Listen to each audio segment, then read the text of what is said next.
H-Town, what's up? You know what time it is. It's time for the best 120 minutes of your day.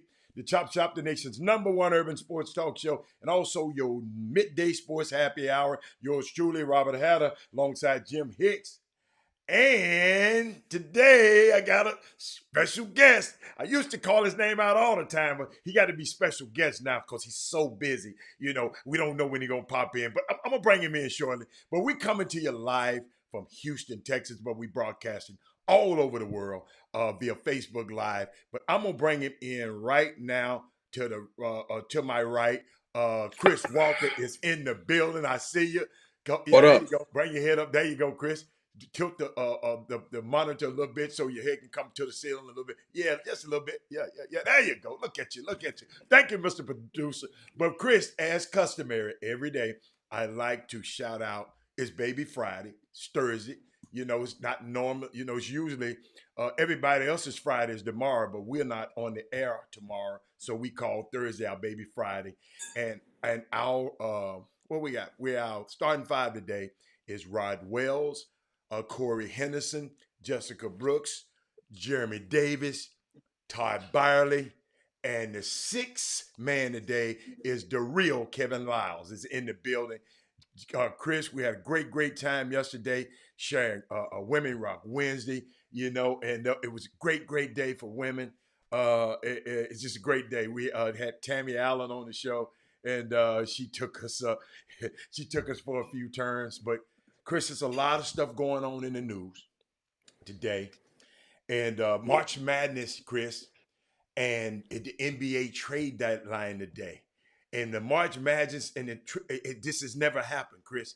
The NBA usually had to push it back, I push it forward a little bit, and now it's interfering with March Madness. This has never happened before.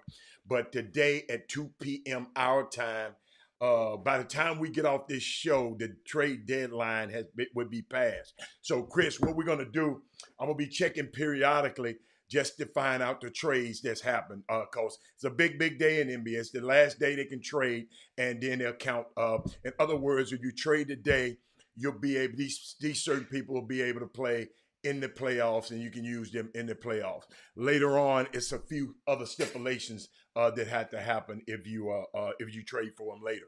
So, Chris, let me see. I think I got something else, Chris. Last night, Chris, and what you think about this? You being in the broadcast community. Last night, the Toronto Raptors, okay, they had the first all-female broadcasting team in NBA history last night. I'm gonna put them on the screen for you, Chris, so you can see them. Let me click it. That's the women right there. You got Megan McPeak. She was the play-by-play lady. Kia Nurse was the analyst. Kyla Gray was the courtside reporter, and Kate Bernice, she was in the studio, and Amy Adalbert, she was in the studio. Chris, that's never happened, man. This is you being in this broadcast industry now. What do you think about that, man? It never happened before. What you got? No, it's good. It's Uh-huh. progress, man. I mean, it's good that Right. I know you guys had Mark Grant on Yes. from CBS, and they did the first all black production of an NFL game, production group of an NFL game, Uh-huh. and those things are groundbreaking. I mean, you have to understand whatever you see forward facing on television, and you think there are lack of opportunities, double that behind the camera. So now in the media, I often say like little girls that want to do games and stuff. My thing is in the WNBA, have they ever had that? Or No, just the NBA? it's a good point. Because the NBA is trying to Uh-huh. they trying to be groundbreaking in a lot of stuff when it pertains to gender, because they got NBA female coaches, NFL female coaches. So the thing that's interesting to me, and I'm sure people on the Boom Boom Room will chop me up, is that it's funny that the NBA is being very progressive and putting women in positions in the league. And I don't know, I'd like somebody to tell me of one high school in Texas, primarily Texas, because a lot of our folks where there's a woman who's the head of a high school coach of a boys team, Mm. or a 350 college coaches on the men's side. There's not one female coach on the men's side. But the NBA, the highest league and the best league in the world, is being more progressive and putting women in those positions. I just find it interesting. So hopefully that filters down, but it hasn't yet. It hasn't yet had it. It hasn't. I don't know one woman that's coaching a boys basketball team in the city of Houston. Do you know? Do you? No, that's a good On the point. boys side. That's a great So point. That's a great point. you know, it's just what it is. It's not. I'm not giving my No, opinion on it one way or the no, other. yeah. But I'm just saying it hasn't happened. And so in broadcasting, Mm-hmm. you just hope that they don't do stuff like that for effect. Like, oh, let's Okay. just do this little. Oh, you know what? It's Black History Month. Let's talk about Black people this month. Mm-hmm. Oh, it's women. It's something against violence month. Let's talk about that. And Mm-hmm. you're just making sure that it's not something they're just trying to get cool points for, and it's something that they're trying to be progressive and give women more opportunities. Chris, I got another unique, another thing. I was just reading about the women, the March Madness, the women on their floor. Because I watched a lot of women's basketball yesterday, Chris, for the first time. I'm telling you, I sit there. I had to tweet about it. I'm watching women's basketball. And Chris, I enjoyed it. And I'm waiting on I need my women basketball aficionados to help me because, y'all always talk about we don't talk about it, but then you got to be on the show. Trey Phillips, you should be on the show. You should be talking to me right now. All you people who are big in the women's basketball community. Because I saw some unique, Chris. I don't know if you saw any women's basketball last night, but I saw a lot of it. And I saw some girls that, Chris, popped off the page for me that gonna make me want to go watch the game on Saturday.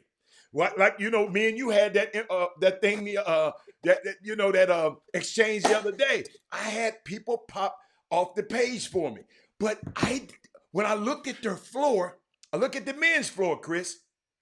It's March Madness is on the floor.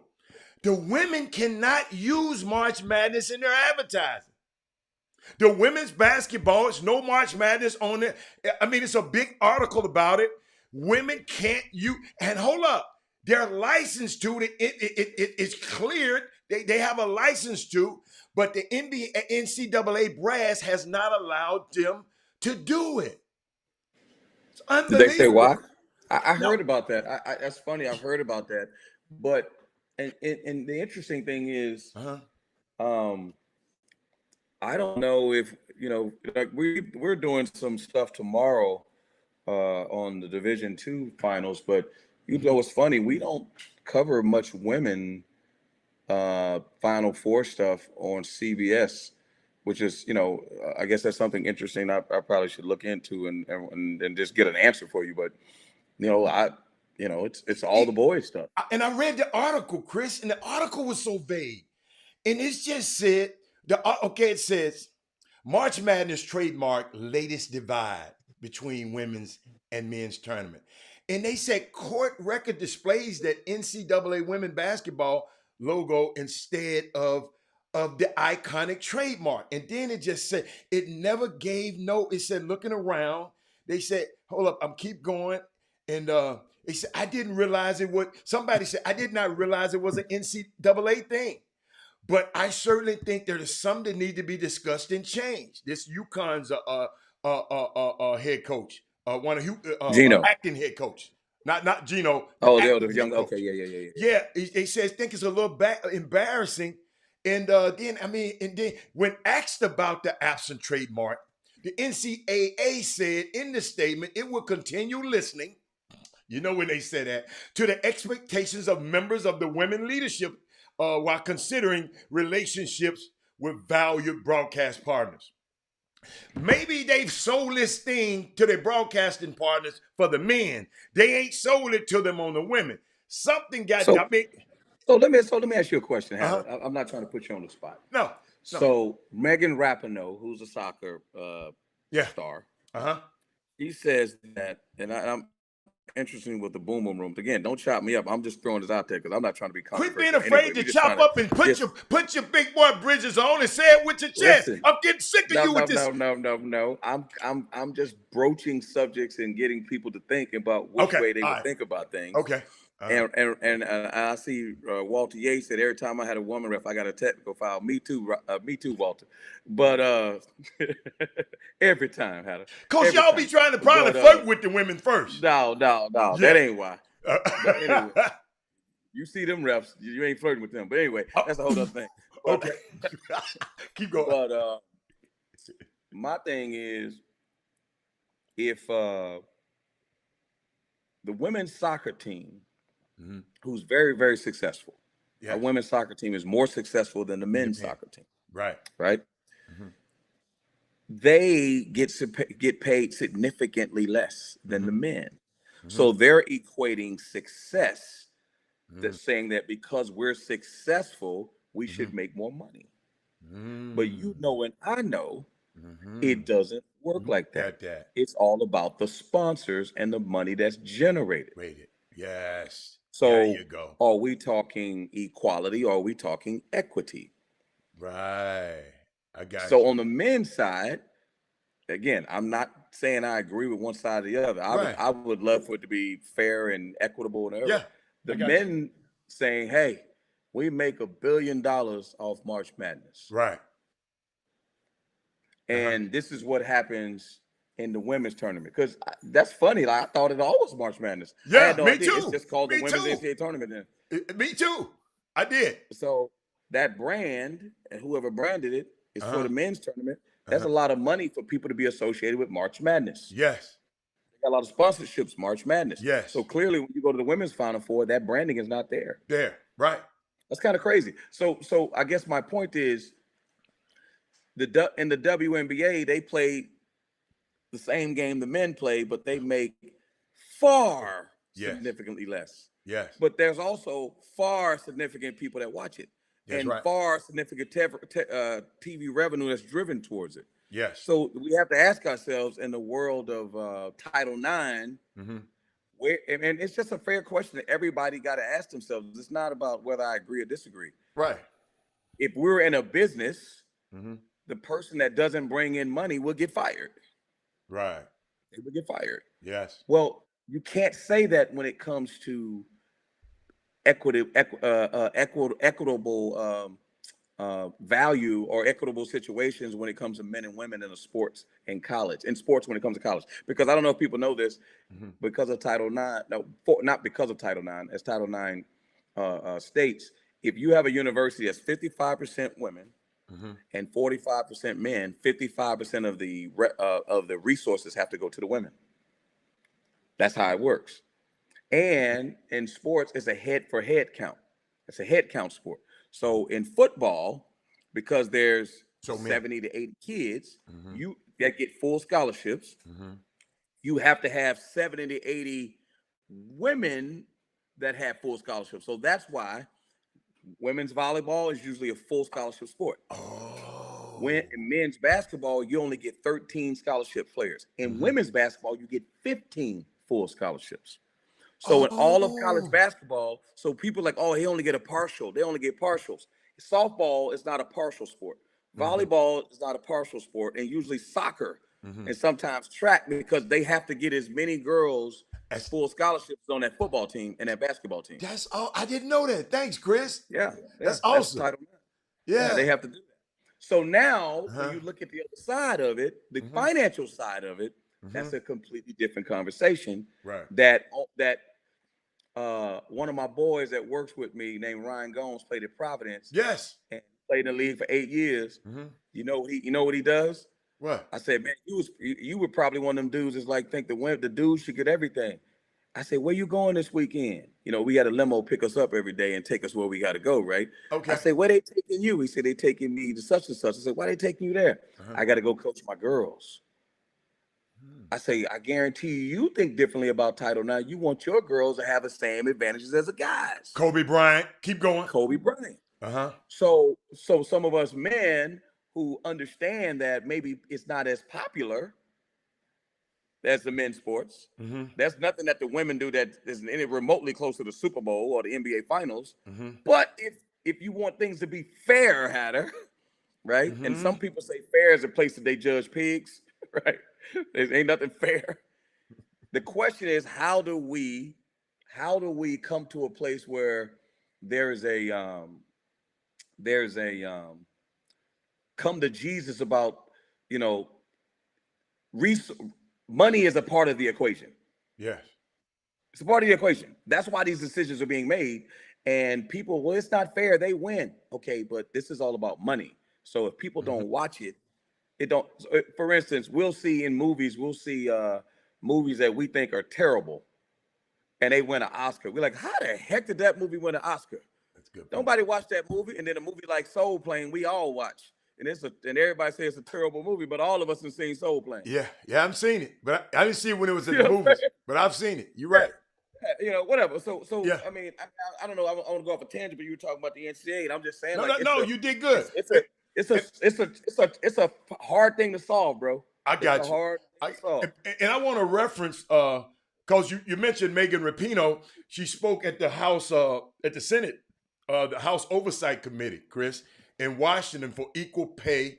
It was yesterday. It was Equal Pay Day on Wednesday, Right. and Women Rock Wednesday, and it was Equal Pay Day yesterday, y'all. Right. I missed to mention that yesterday, and said the world is missing out on the real potential of women's sports, and she said, and this was one of her pieces, Chris. I wanna share with the young people because you mentioned a part of it a minute. She said a women's national team has won 4 World Cup championships and 4 Olympic gold medals. We have filled stadiums, broken viewing records, and sold out jerseys. Yet, despite all of this, we'll still pay less than the men.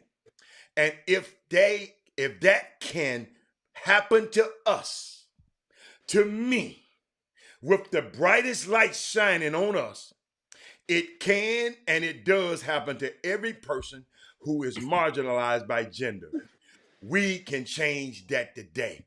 That was what she was. I'm glad you mentioned her because I remember I had put her in my notes to talk about it. But that's but you're right, Chris. It's a lot of it's a touchy subject, man. It's yes, not. yes. It's like this. It's like this. Mm-hmm. When they say, well, it should be fair, it should be equal for the boys and the girls. Well, Mm-hmm. they don't pay the coaches equally. They don't pay the coaches the same. I guarantee you, John Calipari makes more than the women's basketball coach. You know what I'm saying? Like they don't pay those people the same. And my thing is, I think that women should get paid. If a woman and a man, people can get mad on. If a woman and a man have the same job, they should get paid the same. Right. But there is a difference between being the woman's coach and the men's coach. Yeah. But if a woman coached the men, she should make the same as a man. Yeah. Right. You see what I'm saying? Right. They're doing the same job. Thing, the men's basketball coach and the women's basketball coach it's is not the same job. And I agree. I agree with that. It's not the same job. But but while we there, I want to shout out to some young ladies I saw last night. I saw this young lady named Jordan Nixon. She had a career high 35 points, Chris. Let me show you what she did last night for Texas A&M. Let me show you her buzzer beater, Chris. And check this out.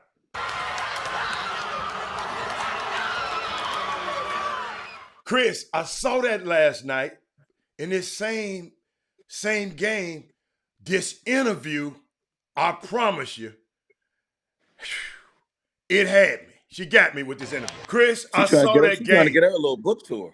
Chris, I saw that game. That little girl had me teared up in there last night, Chris. But hold on, Chris. Hold on.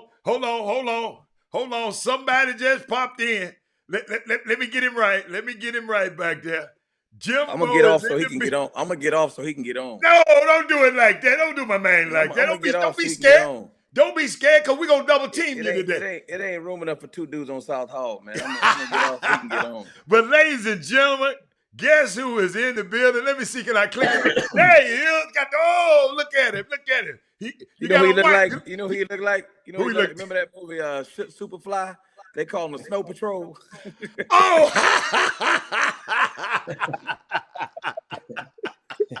Snow Patrol. Jimmy, before you just came on, I was talking about, I want to talk a little bit about women's basketball because I opened myself up to it And Jimmy, be careful. You'll start liking it. No dunks, none of that. Man, I have fell in love for some of the girls that I saw. That Jordan Nixon who hit the buzzer beater. This dude, this girl named Charlie Collier from Texas. She didn't even have a 5 points, but I fell in love with her because she fought Chris. She fought the whole game. They were beating her up the whole game, Chris. And she fought and fought. Then some young girl named Kyra Lambert, who had 3 knee surgeries for Texas and still playing. And this young lady from UCLA, Michaela, oh, that name is funny. Oyenwade. Yeah, Oyenwade. She's a beast. Sedona Prince, Chris. She dunking warm up for Oregon. A young lady named Kiana Williams. That's from San Antonio. Somebody bookmarked her a long time ago in 2018 and said, look where the Final Four is going to be in 2021. And guess what? She's in the final, in the Sweet 16. Let me see who else I like. My knees went, and guess what? Guess why they said it was mad about the weight rooms, Jimmy? You know, because the weight rooms, they had little bit small dumbbell. They said, we can move weight just like they can move weight. I said, wow. And hold on, Jimmy, I got something for you and Chris. Did y'all see that Pappy from our state who act a damn fool? This is why I love this. Hey, women's basketball, y'all got me from now. Did y'all, all I'm going to ask y'all, he the only Pappy probably. Every daddy wouldn't have got with this. And you know I got the tape. Let me look him up. I got the tape. Hold on. This him doing the game. Minute. 3 seconds. It's gotta be a tap. Minute. 3 seconds. It's gotta be a tap. Minute. 3 seconds. It's gotta be a tap. Minute. 3 seconds. It's gotta be a tap. Police right there. I got more. Police right there. They just looking at me. Ain't said nothing. Hold on. Got nothing for him. Here you go. Got against the law, be mad.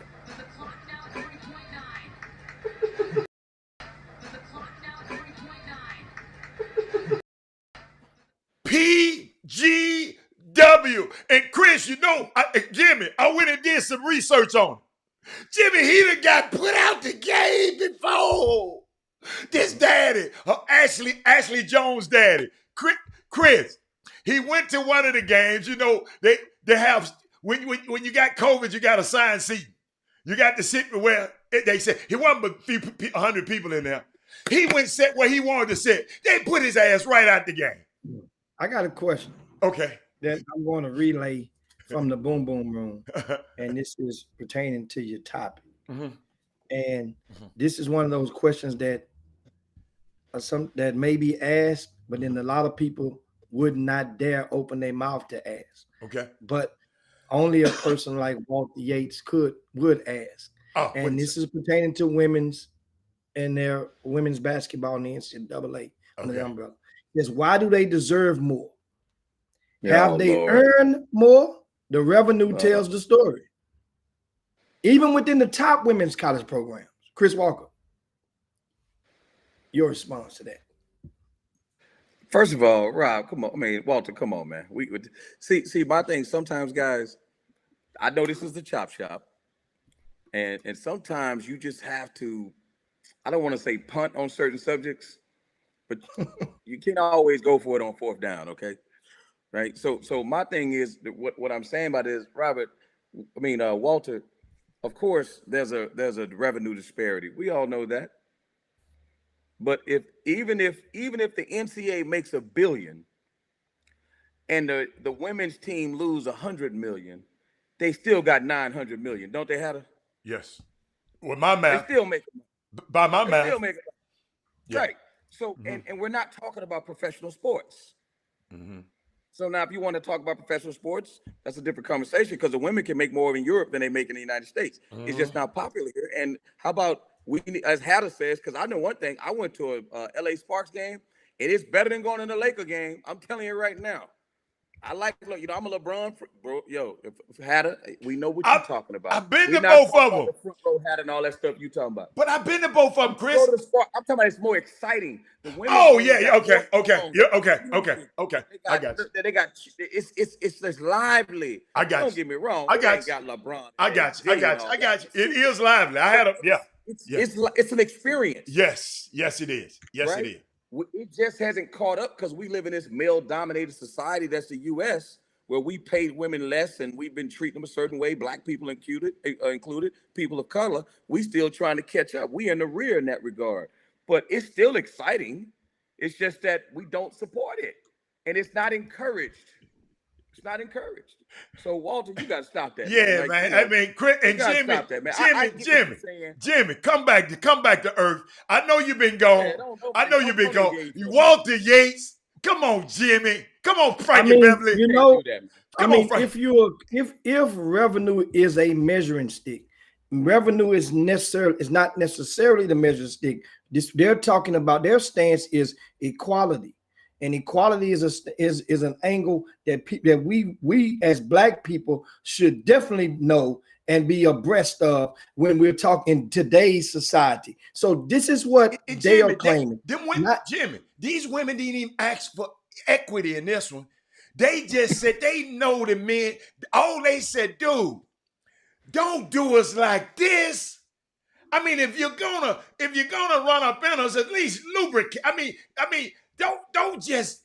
I mean, Jimmy, they can't even use the March Madness logo on the floor. Okay, hey Hatter, I'm Yeah. looking at what Walter's saying. This is a funny thing. He says, Chris, you can't compare it to race. I'm making points based on facts. Well, if you let certain cultures make points based on facts about us, they'll stop us from getting a lot of things. Thank If you, it's based on facts, Mitch McConnell. if it's based on money, Yeah. they'll do a lot of things to stop us from doing a lot of different things. So sometimes you need the better angels to step in, right? Yes. And make things right. Just make it right. It ain't always about money. Just make it right. Jimmy, the weight room. I mean, then they lied and said, well, we didn't have enough room. But then the ladies go and show they got plenty of room. That's all I'm saying. Walter Yates, you way off base. Cause guess what? Yeah, you're off base with that. Cause they wind up bringing the weights anyway, Jimmy. You know what, Jimmy? Dick Sporting Goods said, we'll send you some weights. Academy said, we'll send y'all some weights. After NCAA. Then they got No, off their what butt. they should do is get rid of the leadership that allowed that to happen. That's it. And not realize that should have been addressed. That has nothing to do with the men's NCAA. That's the men over there doing their thing in Indianapolis. They don't know what that there's leadership in the women's game. Like, how are y'all allowing that to happen? There you go. There you go. Know? That's a good point.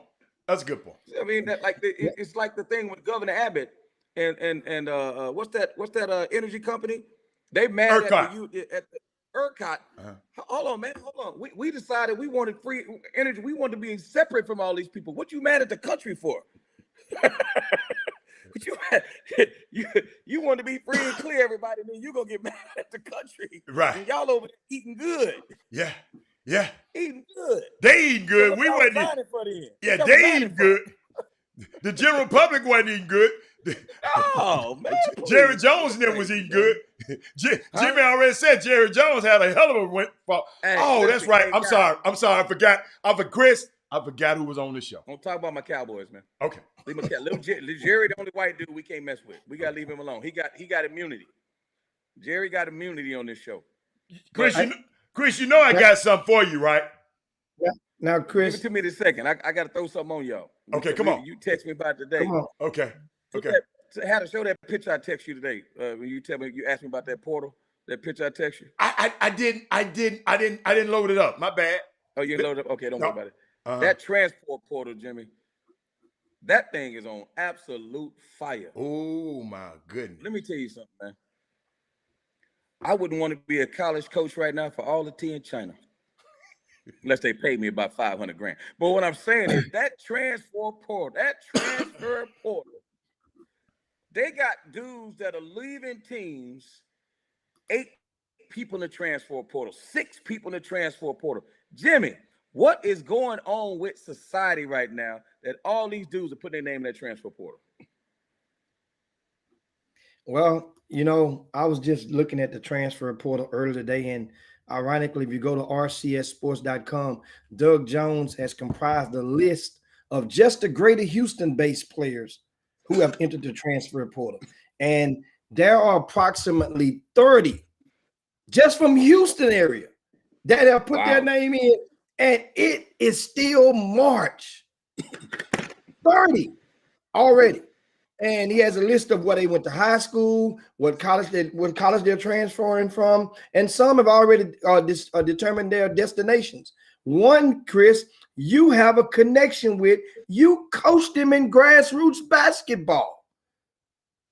I don't know who you're talking about. Unreal. Adam, what you doing? Oh, listen, that's where you can't serve two masters right there. I'm sorry, Jimmy. I didn't mean to interrupt with you, Jimmy. It just popped on the screen. Every person from Louisiana, I'm on Jimmy to get back to that point. Every person from Louisiana that claims they're a Saints fan, and everybody from Memphis is a low-key Cowboy fan. I'll leave it at that. Come on, Chris. That was just for Chris. Jimmy, you talking about Darius McGill, right? No, Sean Rhea. Remember the Rhea twins? I read that too. I got 3 of them in the portal. Okay, so that's one from out of Houston. Sean Rhea, he was at UT Rio Grande Valley, and it's understandable about him because of the fact that Lou Hill, our great beloved head coach, Lou Hill, who recently passed away last month, and a lot of people are probably going to abort their commitments to Rio Grande Valley. However, he's now going to Cal Poly. Sean Rhea is going to Cal Poly. How about Randy Bruner? Maybe, but keep going. Well, that's who he's committed to. I mean, whether he's going to play there, maybe or not. He's committed. He's already former St. Thomas High School. Commitment. Keep going. I'm sorry. Well, I mean, where is he going to go? Where the hell else is he going to go? He's going to Cal Poly. They offered him a scholarship. He going to turn it down? Who the hell else going to offer? No, we had a conversation with the coach yesterday. We'll get back with him. You know how it works. Come on, Jimmy. Hold on. I heard him. Did he just say we? Did he just say we? Coach, we had a conversation. We good. So you are officially have returned as a basketball influencer again? No, coach. We all influencers, coach. If you're in a kid's life, you should never leave his life if you can stay there. And so, some kids need to, whether you can be outside the circle, inside the circle. I'm just saying that sometimes, think about it this way, Jimmy. And this is nothing against Cal Poly. This is just people got to understand recruiting. Imagine me going to the state of California. Jimmy, you know how it works when dudes try to come up in Texas, like Texas is a free fall, and they come in here and they try to get a player, and they don't talk to Jimmy Hicks, they don't talk to Robert Hatter, they don't talk to nobody. And they're going to walk out of here with some of the best of what all of us can put energy into, Hatter. Right? Yeah. Are we going to let that happen? Not really. Not if we have. Really. No, you're right. That's a good point. So now let me give you the inverse to that. Are we going to be able to go to California and do the same thing? No, sir. No, sir. Now, we may get away with it on the front end. All of a sudden, we're going to get that phone call, that text, and things. So all I'm saying is, we just got to make sure people, honor the way things should be done down here, because and right now, this is why the transfer portal is running rampant. Do you know kids cannot visit schools right now? Coaches cannot recruit right now. All they could do is Zooms. So how well can you know a kid if they can't visit? How well can you know a kid on the Zoom? You tell me, Hatter. How well can I get to know a kid on Zoom? Nah. And you can't go. You've never seen him live. Nah. Yeah. You don't know anything about his personal issues. But hold up, stop. Hold. I'm gonna put a footnote here. But it's been transfers before the pandemic. It's been a transfer epidemic before pandemics. But you're right. But it's, first of all, it's in vogue now. I call, and everybody gonna get mad at me. Why shouldn't everybody say everybody's gonna get mad at me?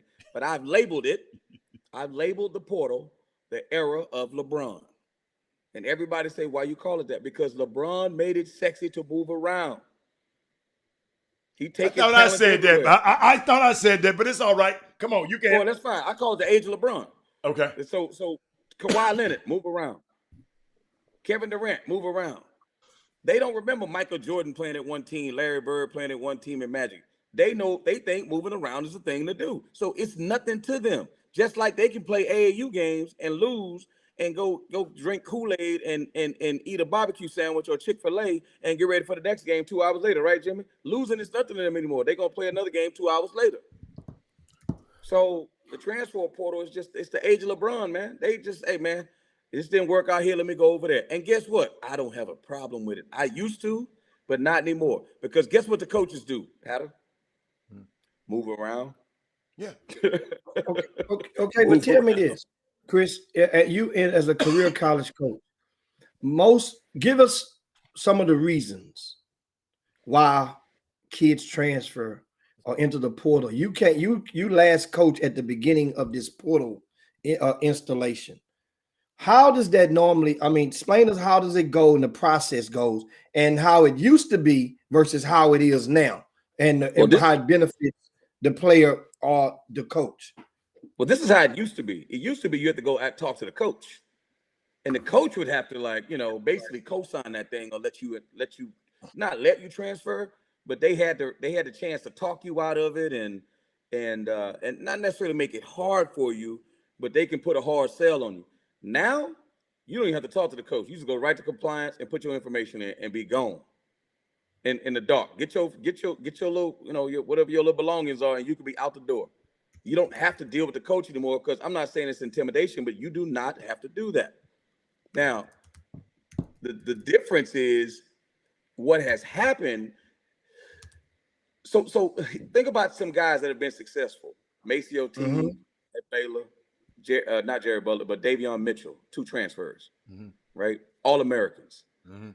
You call it the exception in the rule. Everyone just believes that, well, you know what? And I blame the NBA, Hatter. I'm telling you, I blame the NBA, man. I blame the coaches. And Hatter and I talked about this morning. We're not going to say what specific school and what specific kid, but Hatter, what was your number one point that these coaches got to stop doing? Lying. Because, but ain't that what some people want them to do?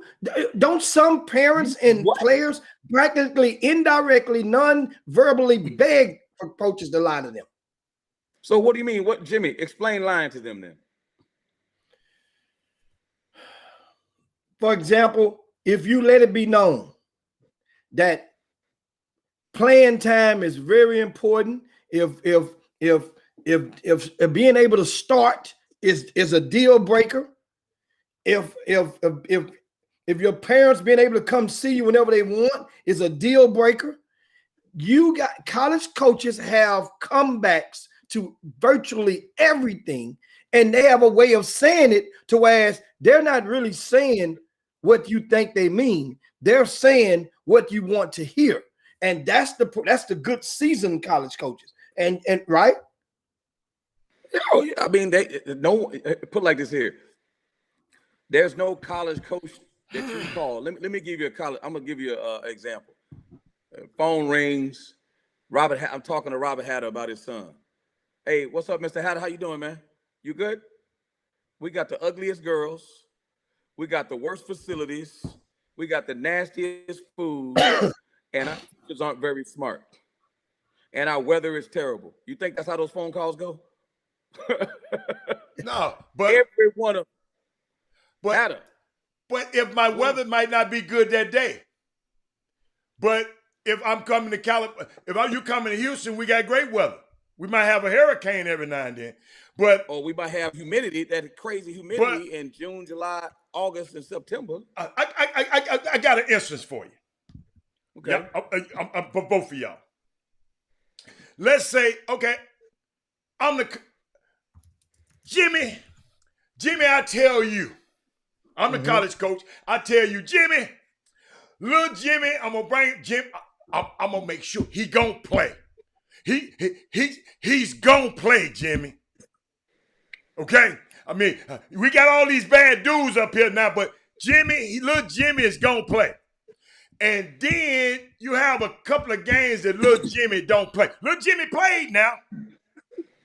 But there's a couple of games little Jimmy didn't play, and everybody was sitting around.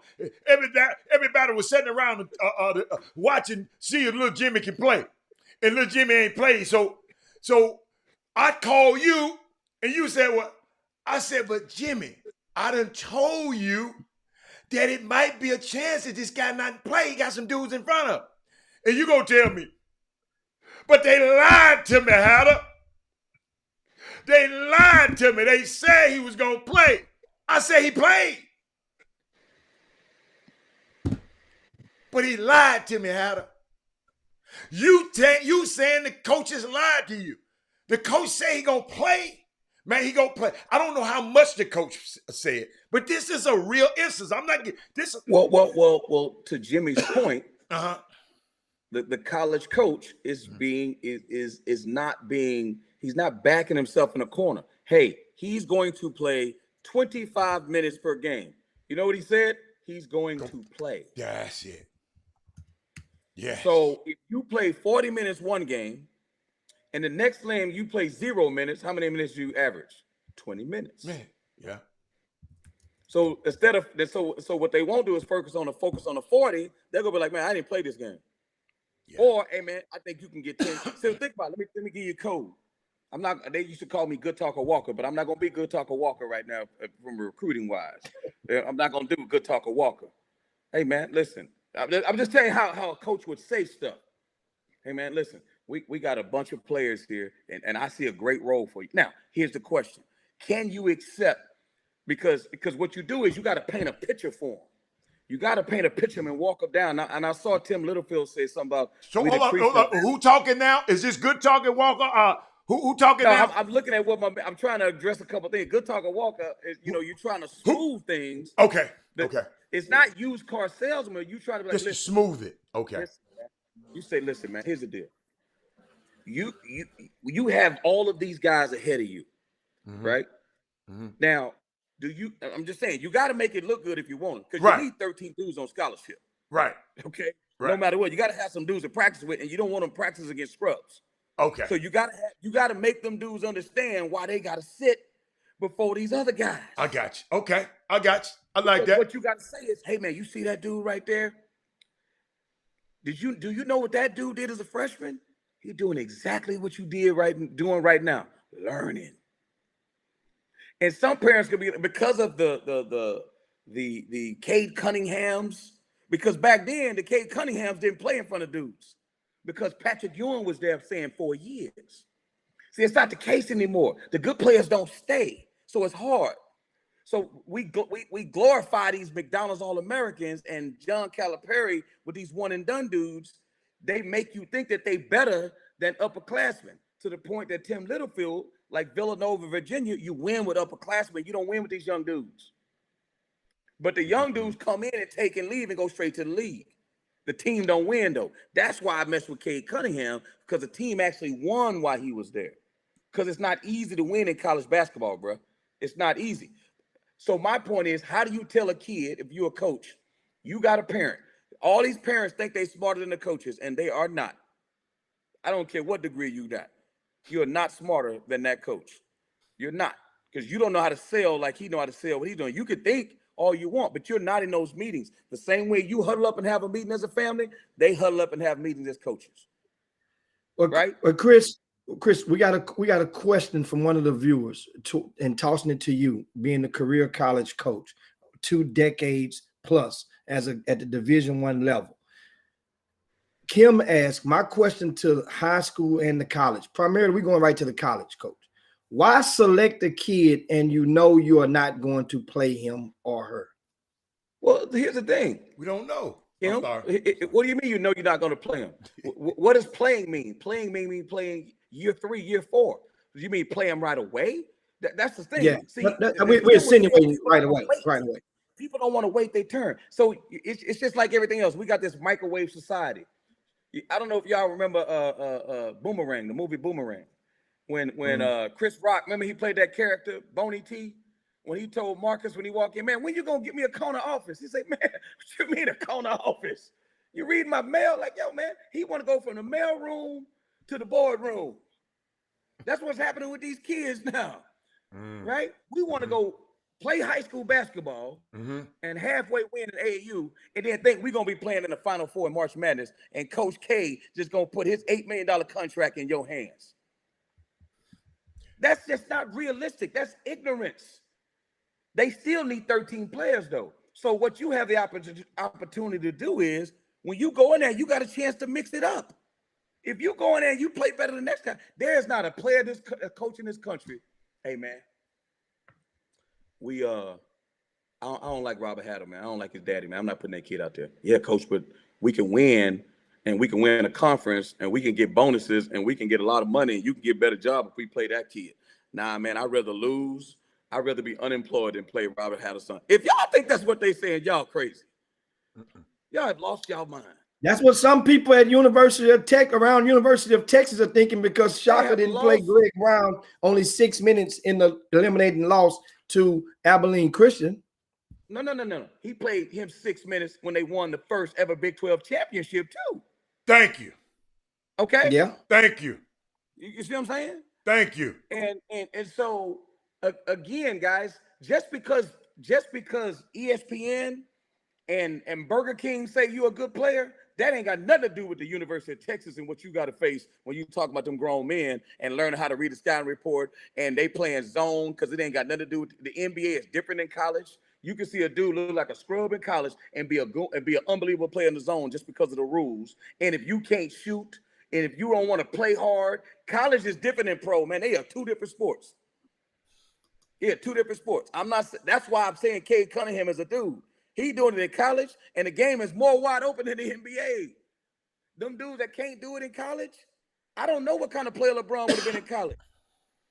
In college, they can take you out the game. They can't do that in the pros. Hey, they took the best out the game. Michael Jordan, they got a running joke. The only person can hold Michael Jordan under 20, 30 points is Dean Smith.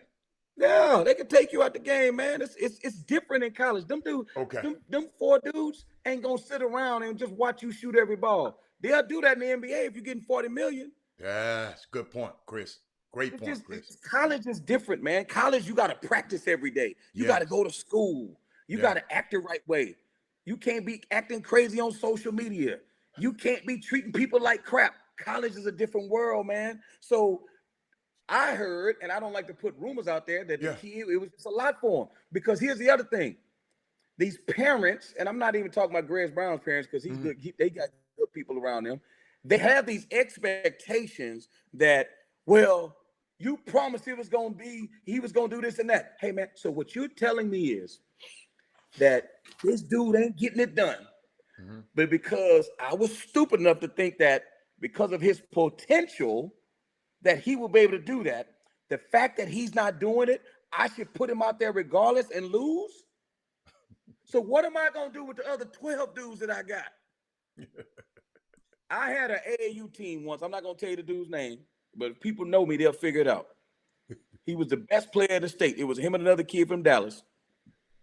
And great kid, but had his issues. And we played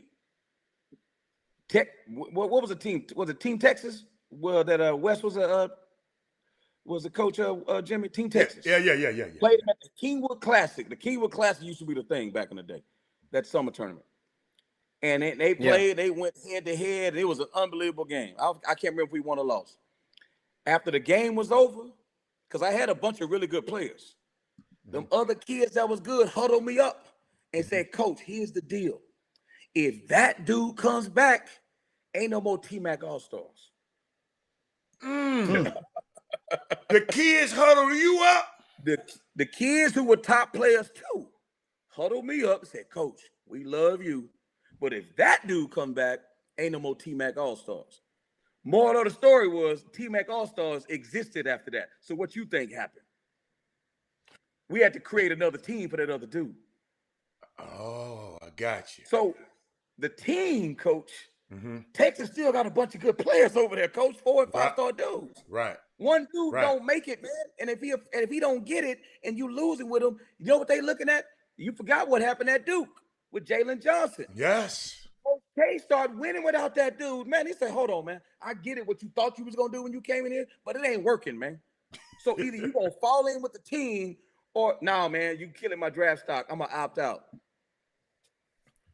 Come on. That's what you, but here's my thing. But a part of the expectations, aren't they morphed Doug Jones, during you the don't know what I'm recruiting talking about. process.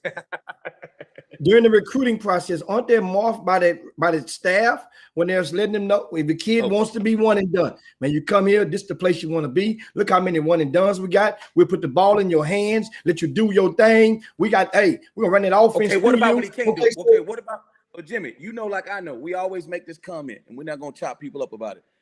When they say, "Oh man, I got to go to this school," man, ain't the way you plan it. Oh, man, I'm going overseas. Hold on, man, you thought you was gonna be in the NBA. That's not the way you plan it. So don't try to make us, digest that now just because you didn't get what you want. As a coach, you're hoping and praying, right? When you go buy a car, nice car, you don't ever think it's gonna break down in the first 3 months you got it, right, Hatter? You go buy a Range Rover, you don't think it's gonna break down. But when it break down, guess what? You like, yo, man, these Range Rovers ain't worth a damn. I'm gonna go get something else that's more dependable. You know what I'm saying? Right. Because you understand them real nice cars, Jimmy, that Jimmy be driving over there, because his tax bracket changed. Them things take a whole lot of what, Jimmy? Maintenance. And when the cost right and when the cost of maintenance exceed the performance, it's time to go. It's time to change that. Yeah. You see what I'm saying? Because getting to work in style is cool, but what's the most important thing? Getting to work. Okay. Hey, can't have car break it down before you get to work. Can we take a quick break? Yeah. I mean, it's time, and we got a lot on the table to talk about. A lot of the mailbags, recruiting conversation, the transfer portal. Yeah. And as you mentioned earlier, approximately 30 players from Greater Houston high schools are now in the transfer portal. That's just from one city. And his latest being, of course, Donovan Williams. Speaking of Texas, he announced a day before yesterday, he's in the portal. So that Slim is on Slim the in the portal? Slim is in the portal. And I'll give you some more names. You guys hang right there. And we come right back. It's going to be coming out. It's about to be coming out. Chop Shop, we'll be back in a minute. Unbelievable. Portal life. Living that portal.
Welcome back to the best 120 minutes of your day. The Chop Shop, the nation's #1 urban sports talk show, and also your midday sports happy hour.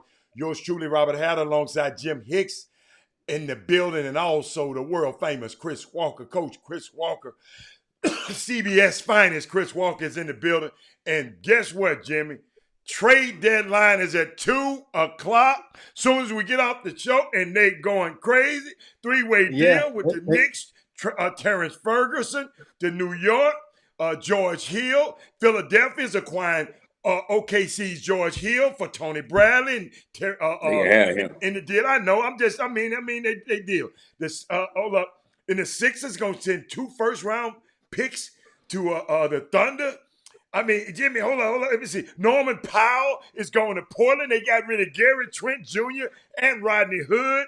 Man, hold on. Let me see. Mo Harkless is sending Miami sending Mo Harkless and Chris Silver to the Kings. Oh my God. Oh, let me see what else. I'm just going down the Rose thing. Man. Gary Harris. Don't forget the big one now. The big one. Hey. Oh, you give me the big one. You give me the big one. Orlando and Denver. Okay. Orlando is letting go of the slam dunk camp. Aaron Gordon. Okay. And Denver and Orlando in this change is going to get R.J. Hampton, who's a promising rookie. Also, they're going to get Gary Harris. Who's getting R.J. Hampton? Gary Harris, Orlando. R.J. Hampton. He's going to play a lot down there. And some draft picks. But Denver is reinforcing. They're putting insurance behind the young fella from Missouri. They're putting insurance on. So now you're getting Gordon. What's his name? Michael Porter Jr. Michael Porter. So now you're reinforcing that position. That way it's not so much pressure on Michael Porter Jr. Smart move. Let me tell you something for about both parties. R.J. Hampton's mom and them, the first game they were able to go watch in person was last night. They were at the game last night. And now the kids get traded the next day. Welcome to the NBA. And another thing about Michael Porter Jr., I sit there and argue with Sam and Cassell when they passed over him because they looked at his back charts and talking about his back seemed like it's like a 50-year-old man. But he don't play like no 50-year-old man. And look how he's doing for Denver. Because they had 2 picks and passed up on him twice in the lottery and passed up on Michael Porter Jr. So, man, it's getting thick. I just had to share that with y'all before. If you see something else, Jimmy, you can add to it. But I just wanted to share that little information with y'all. Well, speaking of Orlando, they also got Wendell Carter and Otto Porter from Chicago in the deal. So now they have a young foundation. But they traded Vukic. They played it Vukic for them. That was part of the trade to Chicago. Yeah.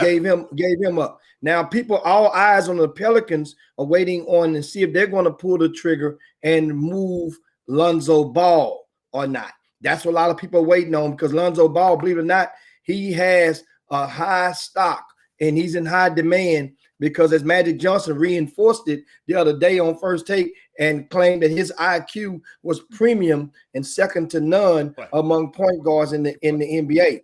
Now this you know what he can't do? He can't shoot, so it don't matter. You can have neither can Ben Simmons, Chris, but at the same time, he has a very high value. He's not Ben Simmons. He's not Ben Simmons. Well, you said neither he can't shoot. Athletic. Yo, man, Ben Simmons can play multiple positions. Lonzo Ball can only play one position. We're not talking about them comparing them. I'm talking about neither one can shoot.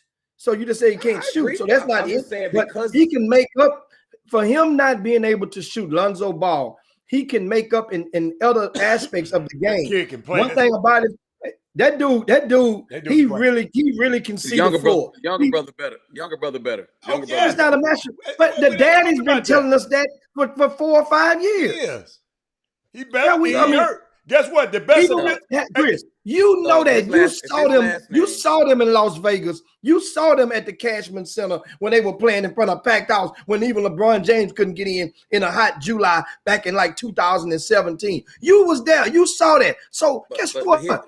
You could tell then that the little brother had a little bit more promise than the big brother. He's more feisty. He's more aggressive.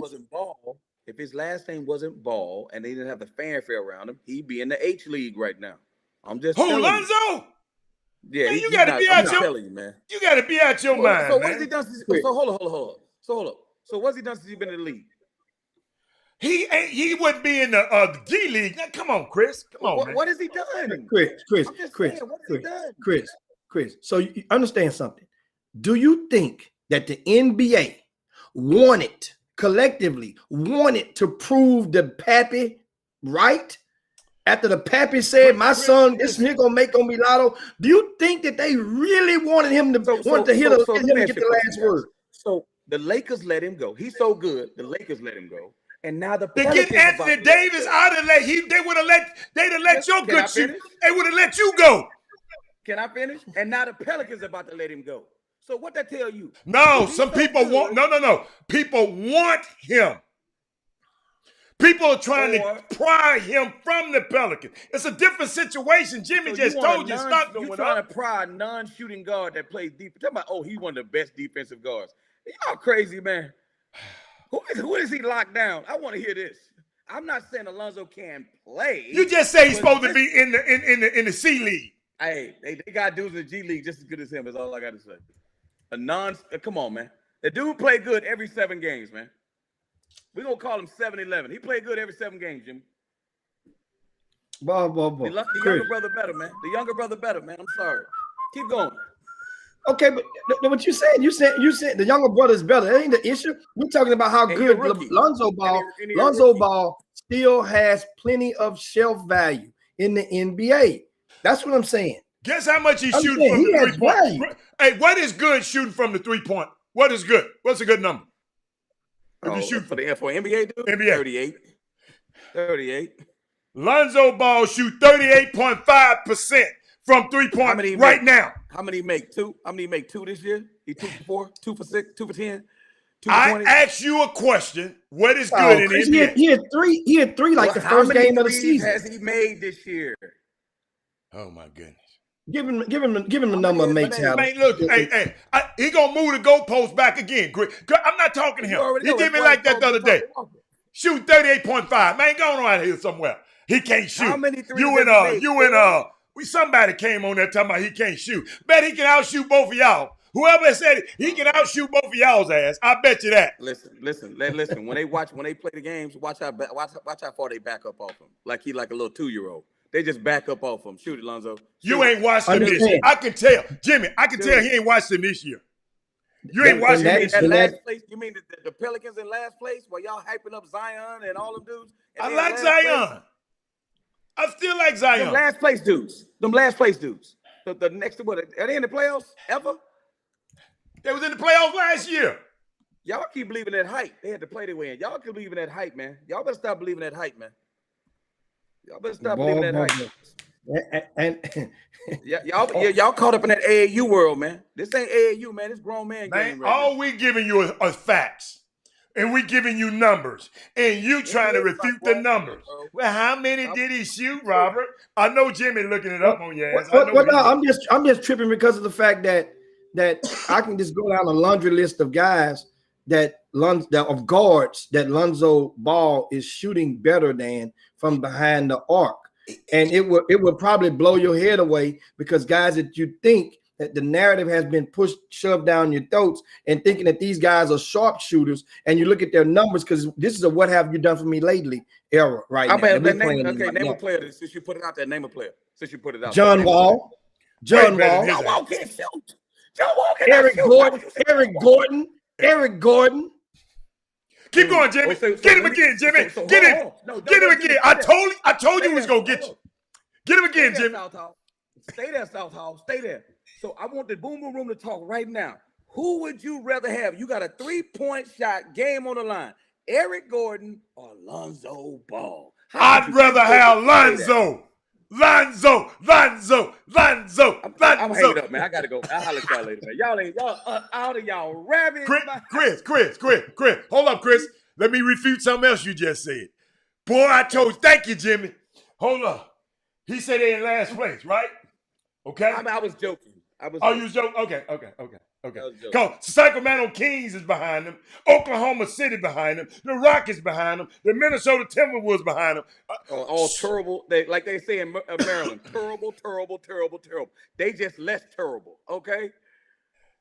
They just less terrible. Okay. Hey, look, I'm looking at the Boom Boom Room. Ain't one you know person what? said. Let me tell you something. Ain't one person said Lonzo Ball. Jimmy told me a long time ago when you used to strike out and you wasn't having your way, you used to take your bat and ball and go home. He told me that a long time ago. He said, Chris, he had a new bat, He had a new bat and everybody, he had the best bat in the town. And soon as he strike out, he want to go home. Yeah, Jimmy told me that story. Listen, man. Go, for real. Yeah, that's for real. That's serious. Yeah, the Easton. It was a silver Easton with the green letters on the Easton. Back then, Easton's was a back. Chris had aluminum Easton. It was he don't want nobody to use it. Nobody else to use it. Hey, Landon Ardwan said 114 made for the season. Look what And Odyssey Williams said. That's a lot. And hold up. Games they play so far. And Darryl Hawkins, ask Darryl Hawkins, what's the bad comparison? You talking about the one Chris made? You can't say Eric Gordon. You can't say Eric Gordon, man. Why you can't say Eric Gordon? I said guards. Okay, so can I say JJ Redick? How about JJ Redick? What is he known as? Have JJ Redick. I would rather JJ Redick's getting defended a lot differently than Lonzo Ball's getting. Yeah, Lonzo Ball's that's right. Getting their threes. I got you. Their threes. I got you. They're running JJ Redick off. He's taking contested, running off the line threes. I don't know why we sitting here having this conversation right now. This is ludicrous, man. No, it's not. No, this is ludicrous. I think that's like saying you'd rather have Shaq. You'd rather have Tim Duncan over Shaq. Come on, I like Tim Duncan. He's a Hall of Famer, but I'm taking Shaq. Eric Gordon? But you said Eric Gordon is a bum to me.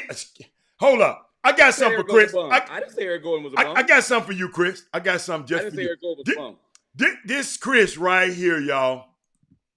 Hello, Coach. We'll go ahead and get started. First question, Michael Shapiro. Hey, Coach. Tough one as the streak kind of continues. Did you feel your team getting, tight at all down the stretch? Do you feel like the weight of these losses is kind of building?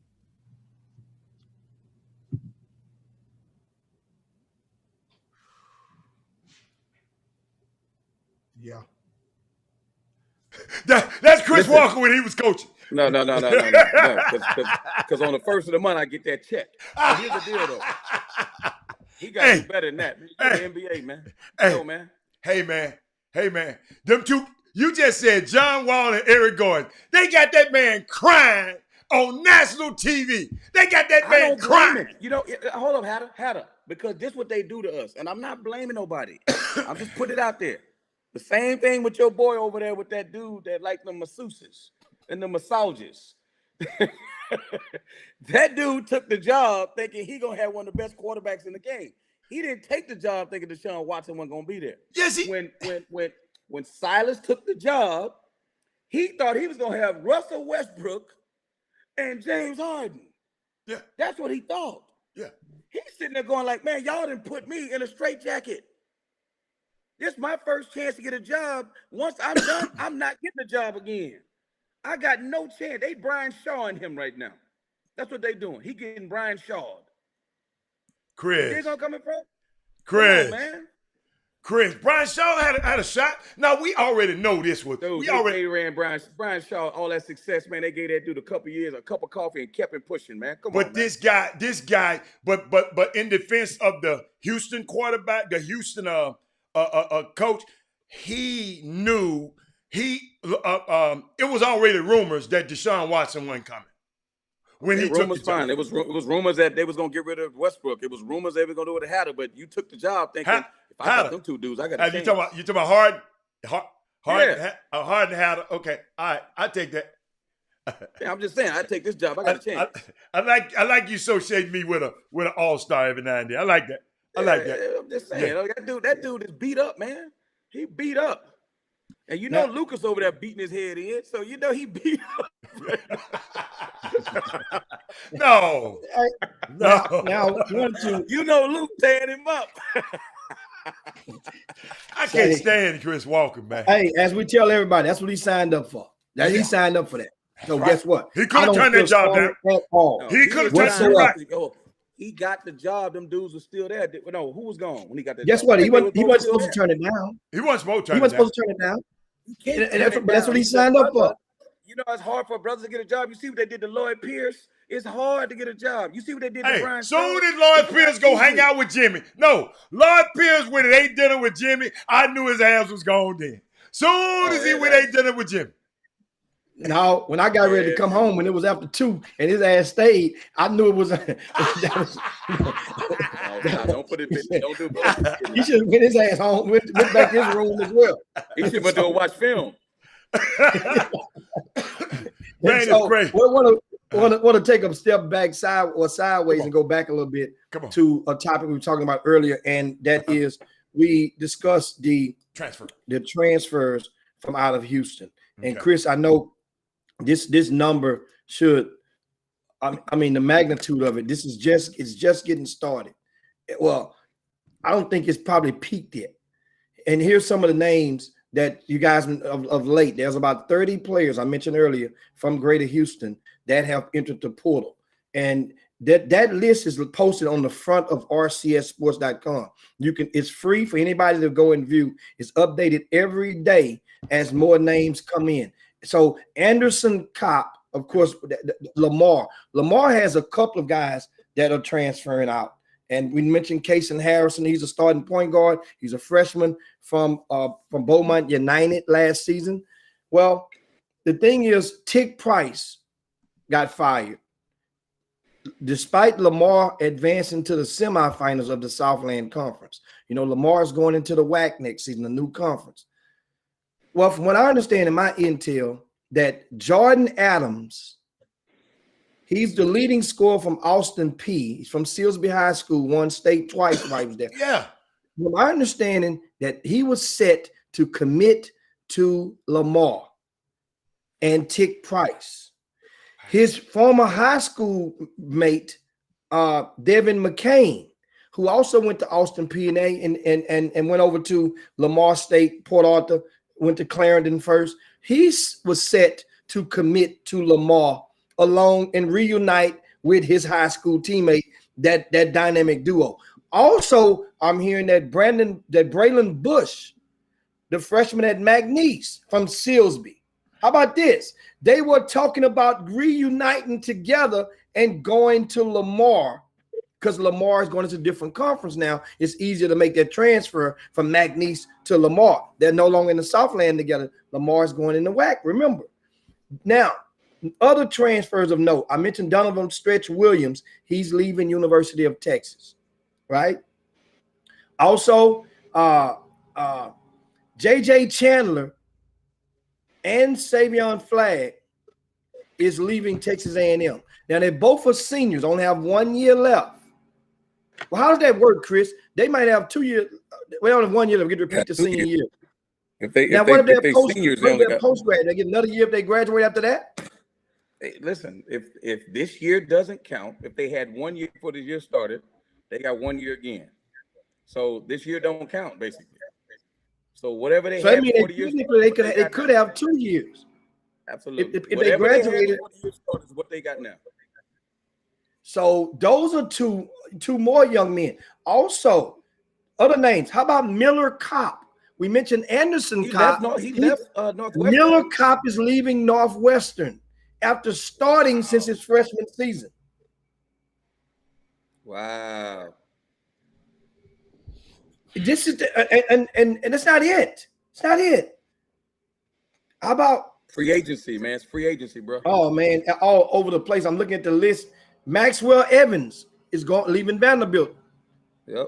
And Carlos. so what happens is now, here's the thing, and Chris, I need you to elaborate on this. This is the part where it gets funny. The high school player, the 12th grader right now, who's an unsigned senior, but you may be ranked as high as you want to be and wherever you're from.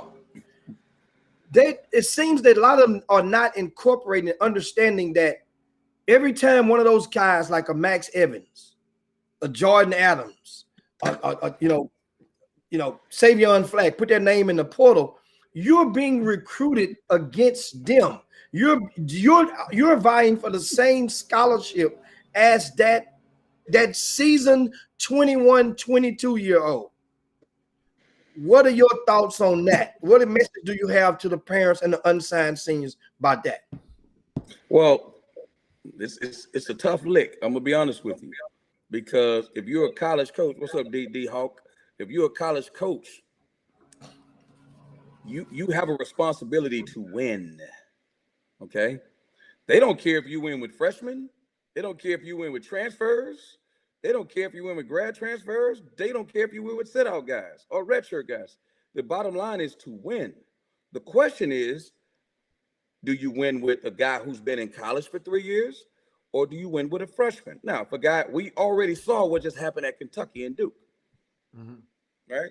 They got all the the dudes that are supposed to be the dudes, and look what happened. Look what Alabama did to them. You talking about Alabama got a bunch of old dudes, goons that been in college. McDonald's All-American's been there 4 years.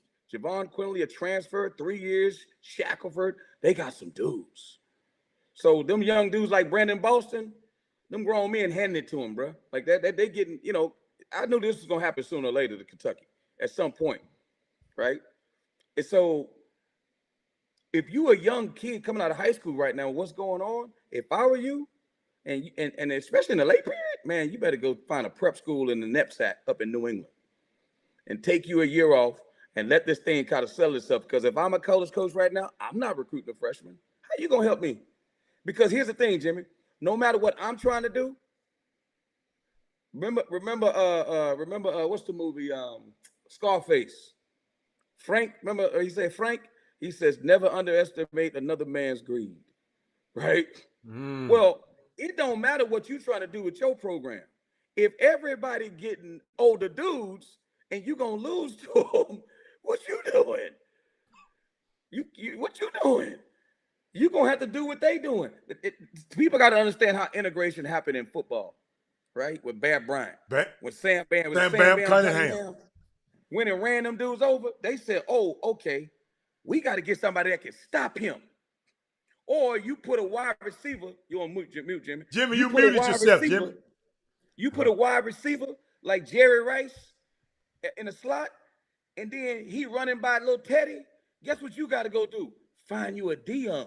So all of a sudden, you get a Jim Brown that's running over all them dudes like Nick Buckets. You got to go get you a Simeon Rice, or a Lawrence Taylor. So guess what? The game ain't integrated no more. The game gets crazy integrated after that. You know what I'm saying? So if the coaches on the other side are getting older dudes, you can sit there and be like, well, I want to do it the right way, Hatter. I want to get freshmen, and I want to do this, and I want to build. And you know what that dude over there on the other side is doing, Jimmy? Beating the hell out your ass. That's what he doing. So you mean our young players don't have a shot in the ass to play nowhere? I mean, what are we talking about? Okay, Hatter, let me give it to you again, because give it to me when you act like that. Hatter, your job's on the line. Okay. You make about $3 million a year. Okay. You living over in that big old house, driving them same cars you drive, even them same scrimps that you eat, right? Every day over there, Mastros or Maestros, I can't whatever they stand you, man. Keep going, man. And all of a sudden, they say, Mr. Hatter, we got 1 or 2 years to get this thing done. And you looking at that transfer portal and you see dudes from Baylor, dudes from Auburn, dudes from Florida, and then you see a dude from Silsbee High School that they say may be okay. I got you. Who you taking? I'm taking it. I got you. Then you look at your competition, senior, junior, senior. And you look at yours and you like, you know what? I like it. You walk in that house, man, I like when my ring thing work. I like when I push the button in that 5,000 square foot house and the thing go up. Like, I like this lifestyle. You think you bringing a freshman in? You're not. No way. And you're crazy if you do. Look at Baylor, man. But you told me eight people gonna play. You're right. So you're gonna have 8 upperclassmen. Look at Texas's roster right now. Okay. Look at Texas's roster. Other than Greg Brown, look at the dudes that'll play on that roster. A freshman is not playing unless he is super elite, and Greg Brown is super elite. And look what happened to him. I'm telling you. Where's Will Baker right now, Jimmy? Why do you suggest prep schools in the New England area? Is that like Brewster Academy and all that? Like Brewster? Because it's good. It's because a lot of those schools those kids get recruited at a high level. And that's what predominantly, that's the toughest prep school league in the country. And again, that's just one of the leagues. There's other leagues up there. There's leagues in Virginia. I mean, there's other schools in Virginia and other places like that. But I'm saying, go to prep school for a year. They still gonna recruit you. People got to realize college coaches haven't even been able to go out on the road this year, man. Jim, when the last time a college coach been out? No. They can't even go see you. Not legally. Huh? Legally. Right. You can't even visit the schools. Now I want to add something about the prep schools. We'll see if you get what's that? I want to add something about those prep schools. Going on. On the East Coast, a lot of times now we have the equivalents of prep schools in Texas. Okay. But what generally happens is when it gets after Martin Luther King Day, a lot of those schools, their games are few and far in between. They don't have many games after that.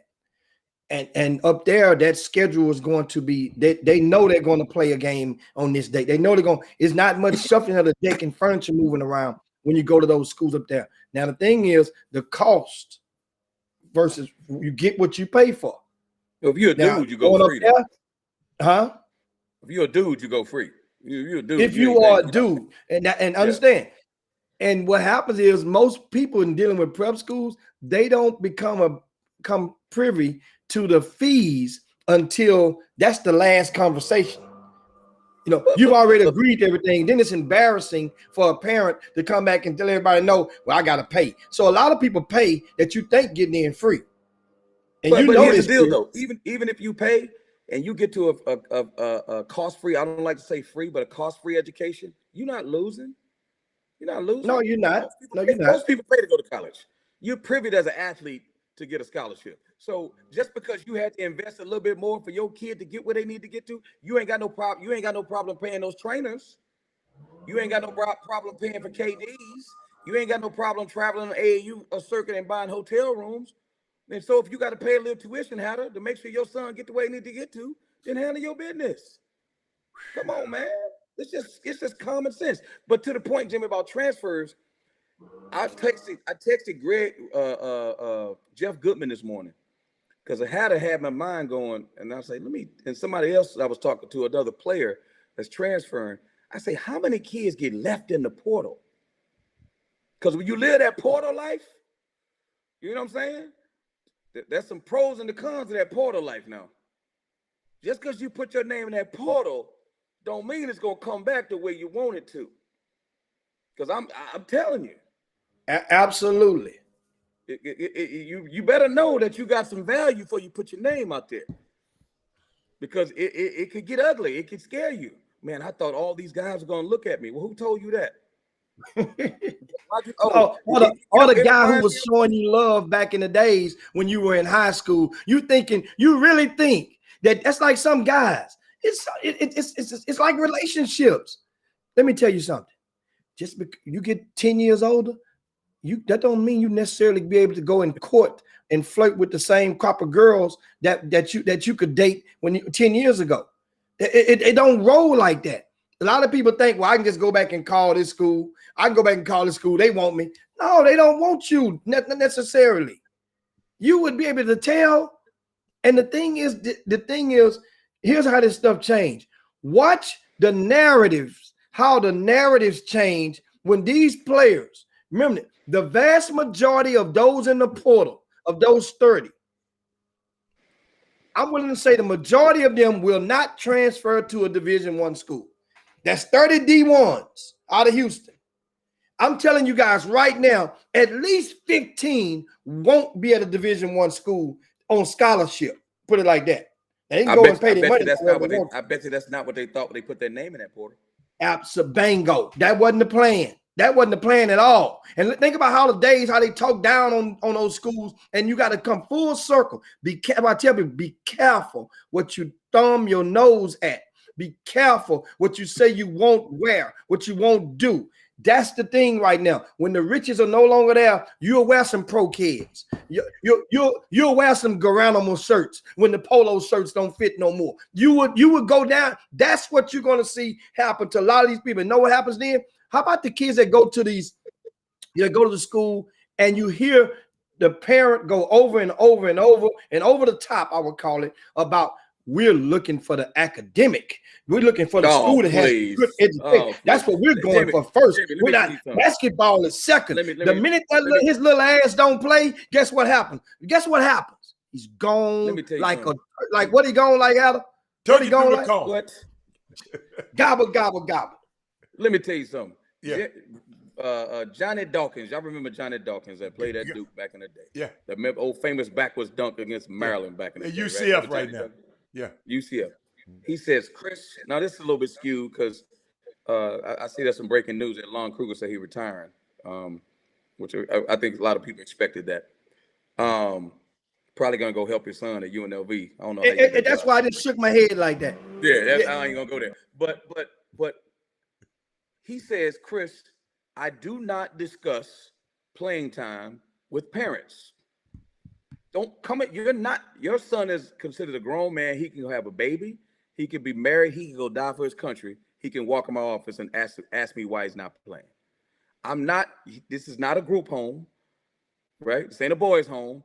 Your son got to learn how to be a man. Come talk to me. He practice every day. He know why he's not getting on that floor. So I'm not going to have you come to my office. Now, what you can do is come in my office and we can discuss his mental health, right? What's going on with him socially, and we can discuss his academics. He said he was at Stanford, and at Stanford, again, it's a big skew, but this is his rule, even at Central Florida. If he's been a coach 10 years, in 10 years of coaching, not one parent has ever called him. Not one parent. Did you hear what I just said? You're trying to tell me in 10 years, not one kid didn't have a social issue or a mental issue? You trying to tell me in 10 years a kid didn't have an academic issue? Now let him open the floodgates up about playing time and see how many people call him, Hatter. But you know what, Jimmy made a good point about this. You ask, and I say this all the time, if you ask every kid in Division I, even if he at the lowest level, even if the kids at Abilene Christian, hey man, how many of y'all dudes going to the league? How many raised their hand? All of them. So in that transfer portal in Houston, that Jimmy those 30 kids, ask 30 of them kids, hey man, you think you got a shot at the league? How many of Jimmy gonna say they think they do? All of them. That's the problem. That's why the NBA drive me crazy. They don't realize how hard it is to get to that. Hatter, have you ever been on the sideline of the NFL game? How fast they move? What makes all these dudes think that they can play in the NFL? Dude, when I go to the game, one of the greatest things about somebody, if you have a chance, go and watch the Lakers play. And stay courtside. If you don't have a seat there, just wait there and watch how when LeBron comes and run down the floor, you can hear it. He's so fast. I mean, it's like scary. I mean, it's like, Anthony Davis, those big old guys running down the court, man, it fast and that big. Hey, y'all, it's a different world. Hatter, I'm gonna help you out, Hatter. Mm-hmm. We watch, and I love nature, right? Mm-hmm. We watch National Geographic. Love it. Right?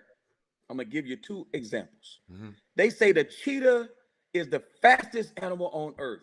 Mm-hmm. How many of us ever seen a cheetah run in real life? Like been a part of like seeing a cheetah move? No. Right? Yeah. Right? Yeah. They also say a grizzly bear can outrun a human. So we think a 9-foot big ass grizzly bear can't outrun us. Man, that thing can't outrun me. I mean, look how big that thing is. Yeah. We'll snatch you just like that.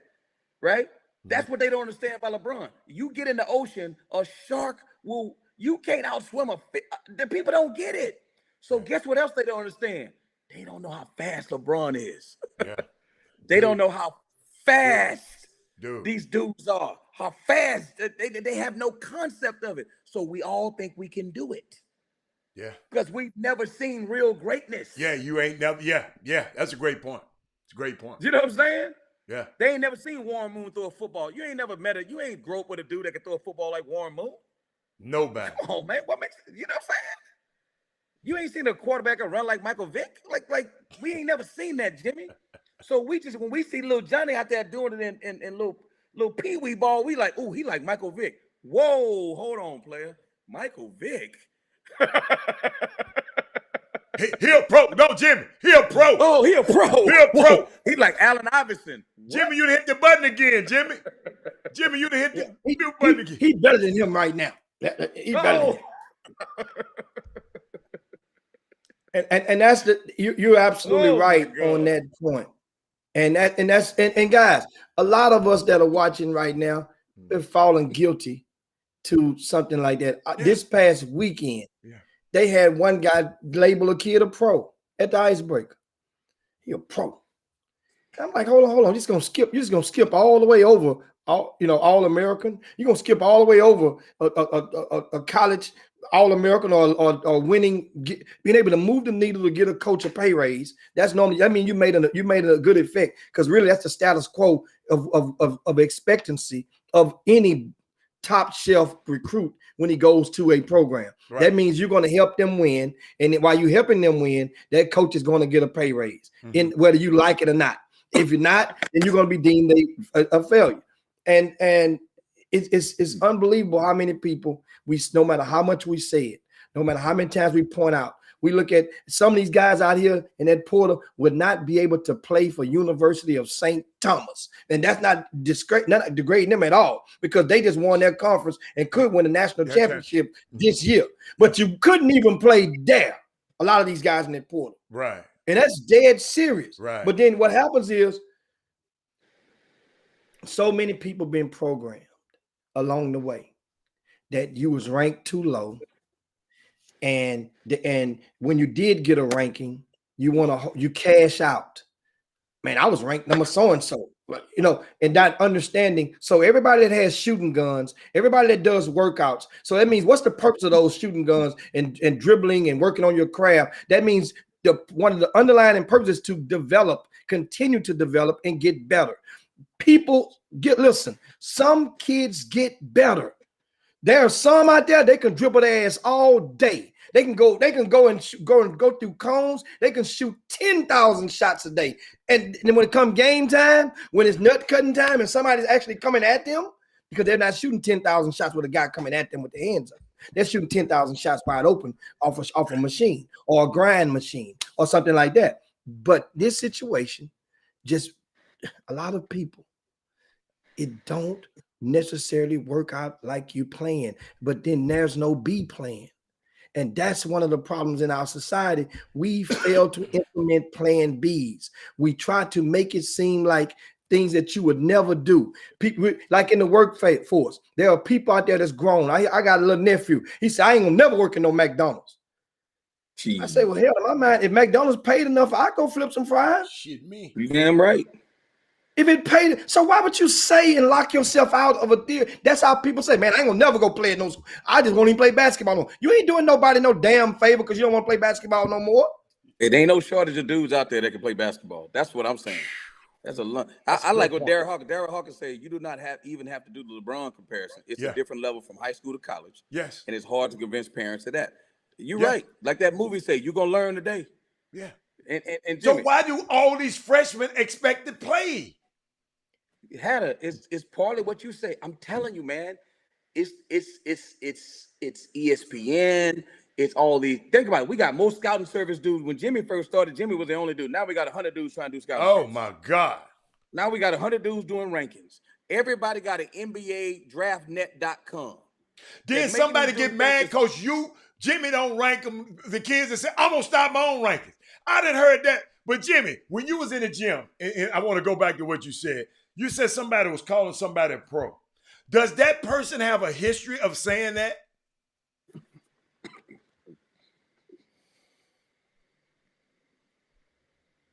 This person, the person that initially in mind in, I haven't been around that person to just judge them. So it wasn't a person that, some people, they said you just close the door on it. Yeah. But then this person here, I'm not around them saying it a lot. So it's like, it really struck me because I'm like, whoa, man, this is crazy.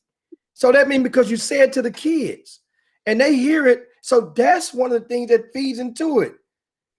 And it's like, everybody's afraid if you push them in with the reality, a lot of people are afraid the kids will leave. And my theory is this. It's like the mouse in the house theory. You close the hole. Where are they going to go? Where's the mouse going to go? Ain't but 2 or 3 holes in the room.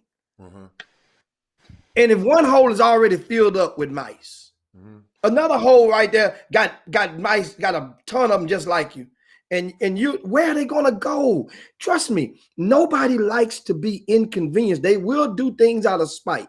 Kids will go and travel out of town. Out of town, playing with an out of town team, that may sound sexy at the beginning, but after a loss, or if you're not playing an abundance of minutes, those plane rides, that's only if you're very fortunate. But most of them, it's a car ride, 2-3 hours each way. Houston to Dallas, Dallas to Houston, Louisiana to Houston. Those become tiring. Becomes tiring. You know why? Jimmy, Them shoes get dirty. forget college. You coach AAU, and they don't play. Those rides are tough. You drive from Dallas to Houston, and the dude don't play. You know what I'm saying?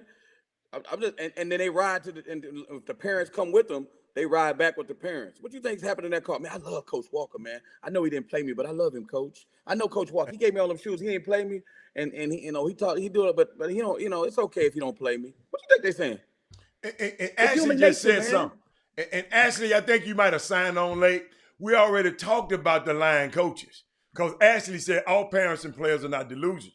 College coaches sometimes do promise kids they would play, but they don't pan out after watching them once they join the team. So they do tell them they're going to play, and some of them do play, but they don't play how many minutes they expect that they want to play. So now they want to transfer. College coach, I'm telling you, I'm not dealing with a situation, but somebody was just telling me today, we're just talking about a dad called me saying, man, he lied to me. And I said, but Hatter, you said this too. Think about it. People don't put a premium on winning no more. They don't. There dudes that's sitting on the Lakers could be winning every game, and deep down inside, man, this is cool, man. As soon as I don't care about playing with LeBron, Chris, I want to go play for the Orlando Magic and lose every game so I can Chris, play. That is so true. And listen to me, y'all. That is so true. Keep going, Chris. I just want to let people know. So if those dudes do it and they getting $20 million, what do you think your kid doing? You see what I'm saying? Wow. So the coach, you get drafted, you on the team. Now LeBron's a tough one because and AD's a tough one. Mm-hmm. But when you see people don't realize the coach got to build a roster. So let me get this right. So okay, tell me who I'm going to recruit, Jimmy, if I say this. Hey man, we got about 7 high major players. We got dudes that play max minutes. You're not going to play. You're not going to play when you first get here. You're going to sit the bench behind that guy because that dude's he's an all conference player. But if you wait your turn and you follow the script, when that dude is gone, you're going to be the guy. Mm. Now, you know who recruits like that? Who? Jay Wright. And I'm like, Jay, you can't tell them that, man. If you tell them that, they're not going to come. He said, let me tell you something. If I don't tell them that, they're going to leave anyway. Right? So I got to be, they're not better than those other guys. So don't tell them that. I sat in a meeting one time. This is a true story. We had a kid in the visit. I worked my butt off to get him there. And we sitting in there, and I said, all you got to do is offer him a scholarship, and he coming. He said, he sat there and talked the whole time. And you know what the one thing he didn't do? Can y'all hear me? Yeah, I hear you good. He refused to offer him a scholarship. He says, you know what? I just didn't feel good about it. I got to see him a little bit more. I don't know if he's ready, and blah, blah, blah, blah, blah. Because that's when remember, Jimmy, back in the day, people didn't go watch the Peach Jam. I was one of the only coaches that stayed and watched the young kids. Everybody else went to lunch. Mm-hmm. They didn't watch the juniors. I stayed and watched the juniors, right? Everybody else would go to lunch during that time. Uh-huh. You know who that player was? Who? Michael Carter Williams. I'm like, you're not going to offer him a scholarship? He said, nah, man. And my thing is, everybody, you're not going to get people to come if you tell them the truth like that. They can't handle what did Jack Nicholson say? They can't handle the truth. They can't handle the truth. Hey, man, truth is you're not better than them. But if you come here and you work diligently on guess what? I could be wrong. You can outperform the metrics and come here and beat that dude out. But let me fast forward something. Mm-hmm. One day you're gonna be a senior, and there's gonna be a freshman that comes in. So you telling me that I should tell that freshman that he better than you when you done came through the program and you an all-conference player? They can't handle the truth, dog. They can't handle it, man. Can't handle it, huh? Is a year that long to wait, parents? Hatter, we live in think about it, Hatter. We live in a sports center, microwave, highlight. Try to sit your kid down and tell them to read a book. Like, think about it. Because it happened. It happened for this guy. It happened for Tremont Marks at U of H. But Coach, Tremont Marks don't start though. I love Tremont, but he don't start. Okay? Tremont played one of the best teams in the country. He don't start. Yes. I mean, it is what it is. He played for me. He my kid, but he don't start. Right. Okay, let's keep it real here. Right. You know, and so it's like Slim went up to UT. Yeah. Great high school player. Mm-hmm. They got greater high school players there. Yes. Yes. But if he stayed, mm-hmm. and I don't know this. I love his mama. That's my girl. But if he stayed, maybe he would be a starter next year. But things are probably just too damaged, and they just can't do it. I get that. But if you're going to play for play on a good team, bro, that means it's good players there. And that means it's older players there. You see what I'm saying? It's different. That's so right. if winning is important to you, you can't be afraid to play with other good players. It's just what it is. That would kill so me. You can't be afraid of competition. Man, he got another point guard going there. Well, then they gonna play 2 point guards then. That's how I used to think, Chris. Dude, Carmelo Anthony. I remember Carmelo Anthony was going to Syracuse. They was like, man, hey man, why you going up there, man? They got this person, that person. He said, man, I don't care who they got. I'm playing. It don't matter to me. Yeah. My dude Troy up there. You know Troy, who the GM of the Troy Weaver. Troy Weaver. He was there. He brought him there. He's the GM of the Pistons. Right. He said, I don't care who they got. I'm playing. That's what we need. We need more dudes like that. When I went to Villanova, I started in the first year in front of Kenny Wilson, who was all Big East. They had just played against Mookie Blaylock and Stacey King the year before to go to the Final Four. In my mind, there's no way. You know what I thought about? I want to learn from that dude. So when he gone, I'm the guy. It never dawned on me, man, I'm better than that dude. I should play ahead of him. We just think differently. I never forget. They also go. No, let's go. Coach Damon Stoudemire said, so he told me this. We sit there and talk. He said, Hatter, Lute Olson went and got Khalid Reed first, McDonald All-American. And talking about he was a point guard. Everybody talking about, man, don't go down there because they got him. He said, well, then he going to have to play both of us then because I'm going to play. I'm coming from Portland. I'm coming down there to play.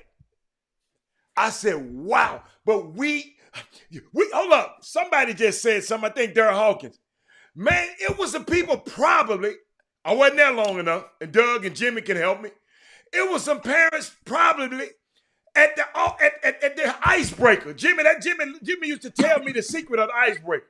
They was, man, he didn't play it. If he don't play enough, I'm going to get him somewhere else next week. If he going to play it, if he didn't play it, I'm going to have him somewhere. It was a parent at the icebreaker. And Jimmy probably knows some right now. Well, what's the difference between that and the transfer portal, Haddle? It's the same thing. That's what I'm saying. Yeah.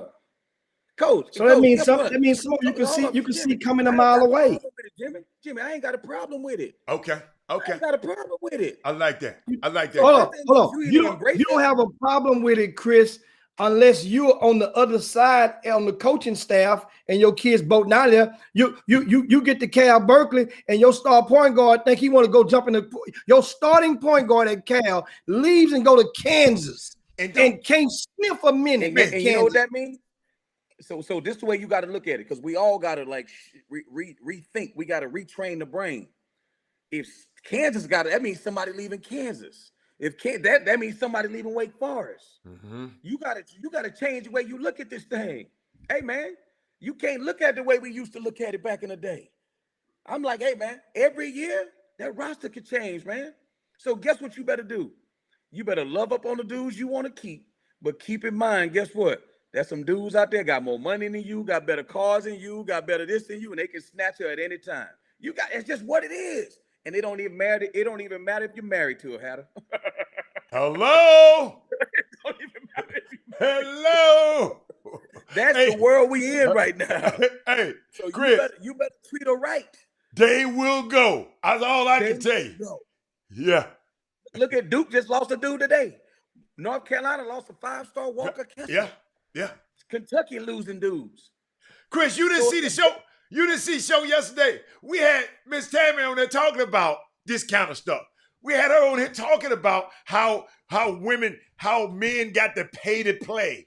And I just said, and guys talking about how do you got to pay to play? And and I sit there and said, well, guess what? If I'm paying, it's always somebody who can outbuy me. Oh, it's always somebody out there, bro. It's always another one. You think I used to bring the girls I used to like over to Penny House? Hell no. Crazy. She walk in that mansion, I'm done. No, we going over in my mansion. We ain't going over there. I mean, it's human nature. I never forget That's this, all Chris. it is, man. Hey, I never forget this, Chris. I went over, I was in Miami, and I went over a prominent player's house. I ain't gonna call his name, and his wife. They stay on a Star, you had to on Star Island. Okay. Right. So Chris, we go over there. I took this girl with me, right? So we went over. I didn't know the girl that good. I know, but I'm in Miami. I'm having a ball. So we go over there. So we hanging out and everybody, we having a good day. And then we leave, right? My man's wife called me and said, ditch her ass right now. I said, oh. She said, nah, not for you. Don't bring her back. She said, don't bring her back. That's right. She was trying to get my number so she can come hang out with me. She said, no, baby, if you ain't coming with him, your ass ain't in. She said, get rid of her now. She was trying to get the hookup with my man's wife so she can be in. Man, this world we live in. So in this situation, parallel that to college basketball, Jim. Chris. Listen, here's my thing, guys. I ain't mad at these folks, Hatter, for doing what they think is in the best interest of themselves. I just ain't got to buy into it. Uh-huh. You know what I'm saying? Right. Just because you pay for a trainer don't mean your son a Division I player. Right, Jimmy? Just because you got what? Just because you pay for a trainer, yeah, don't make him a Division I player. Just because you buy a shooting machine don't mean he should get a scholarship. There can be a dude that don't work on his game at all that could be a Division I player, and your son can work on his game all the time and not be. Right. That's life. Right.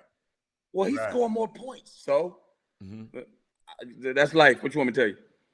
Well, my house should be worth more. They only worth $200,000 on this block. Why you trying to get $400,000? That's not how it works.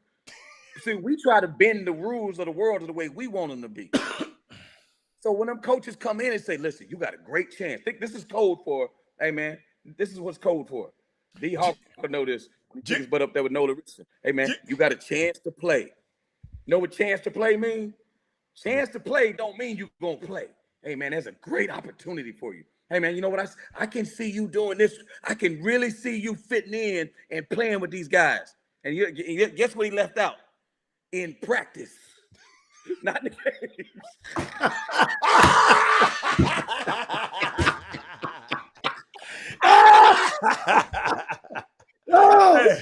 games.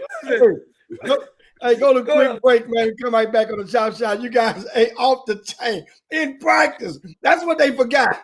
That's the point they got. Slow down, Chris. Aha moment. Bye. Oh, man. Wow.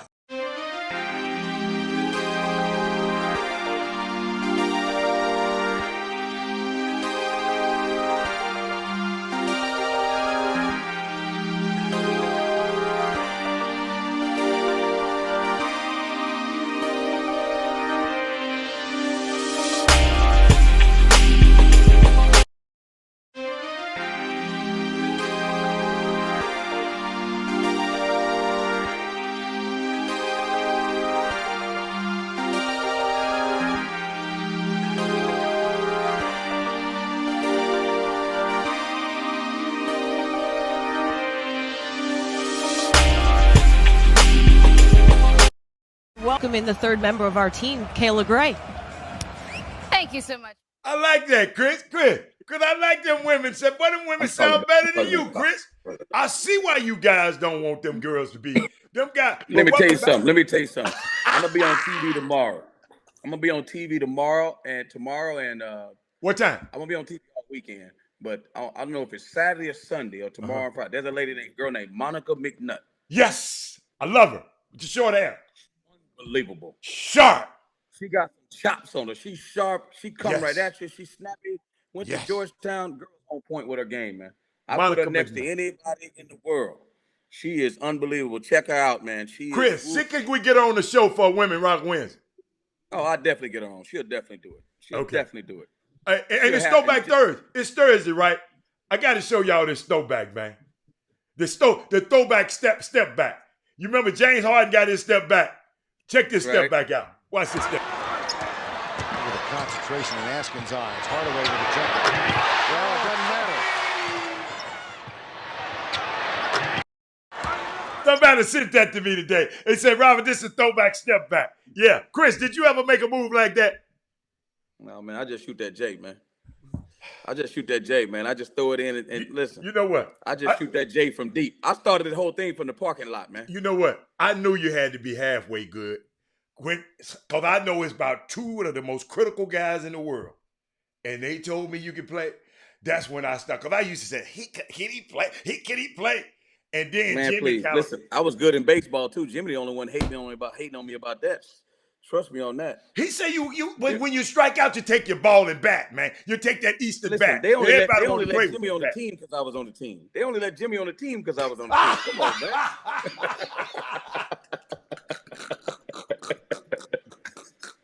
Hey, man. hold up. Wesley Yates just opened up a can of worms, Chris.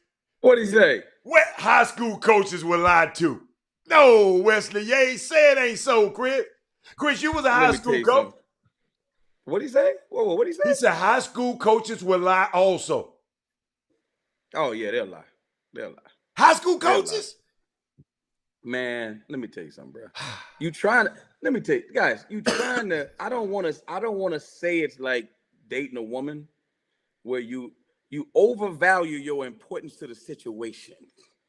Right? You make things look dreamy, right?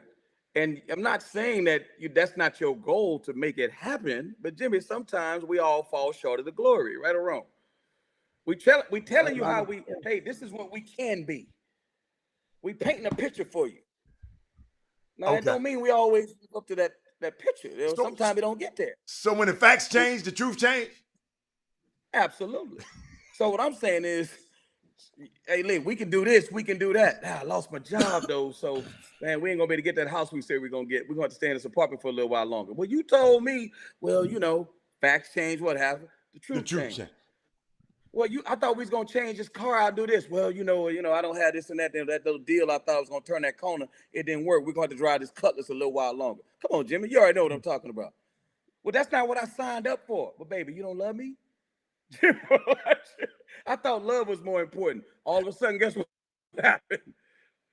Things change. All of a sudden, it's about love. All of a sudden, it ain't about them things. But before, it's about them things. So what I'm saying is in college basketball and high school basketball, hey, man, it's very difficult when as a coach. Like, imagine telling a parent, listen, we got 13 kids on scholarship, only 8 of them going to play. What do you think them other 5 people thinking? Do you think they ever think they're not part of the 8, Jimmy? Seriously, do you think when it all starts, when the race starts, you saying, listen, only 18 of y'all are gonna place. Which 5 you think they're not placing? That think they're not placing? None of them. The only way they can find out is to what? They gotta run the race. You see what I'm saying? So you had the opportunity. So all you can do is really ask for an opportunity to. That's all you can do. Ask for a chance. So here's what I want to ask you, Chris. Academics in this situation. What's that? Here's what I want to ask you as a college coach, and so that a lot of people understand. Let's say if there's a player that's at a mid-level school that's going in the portal.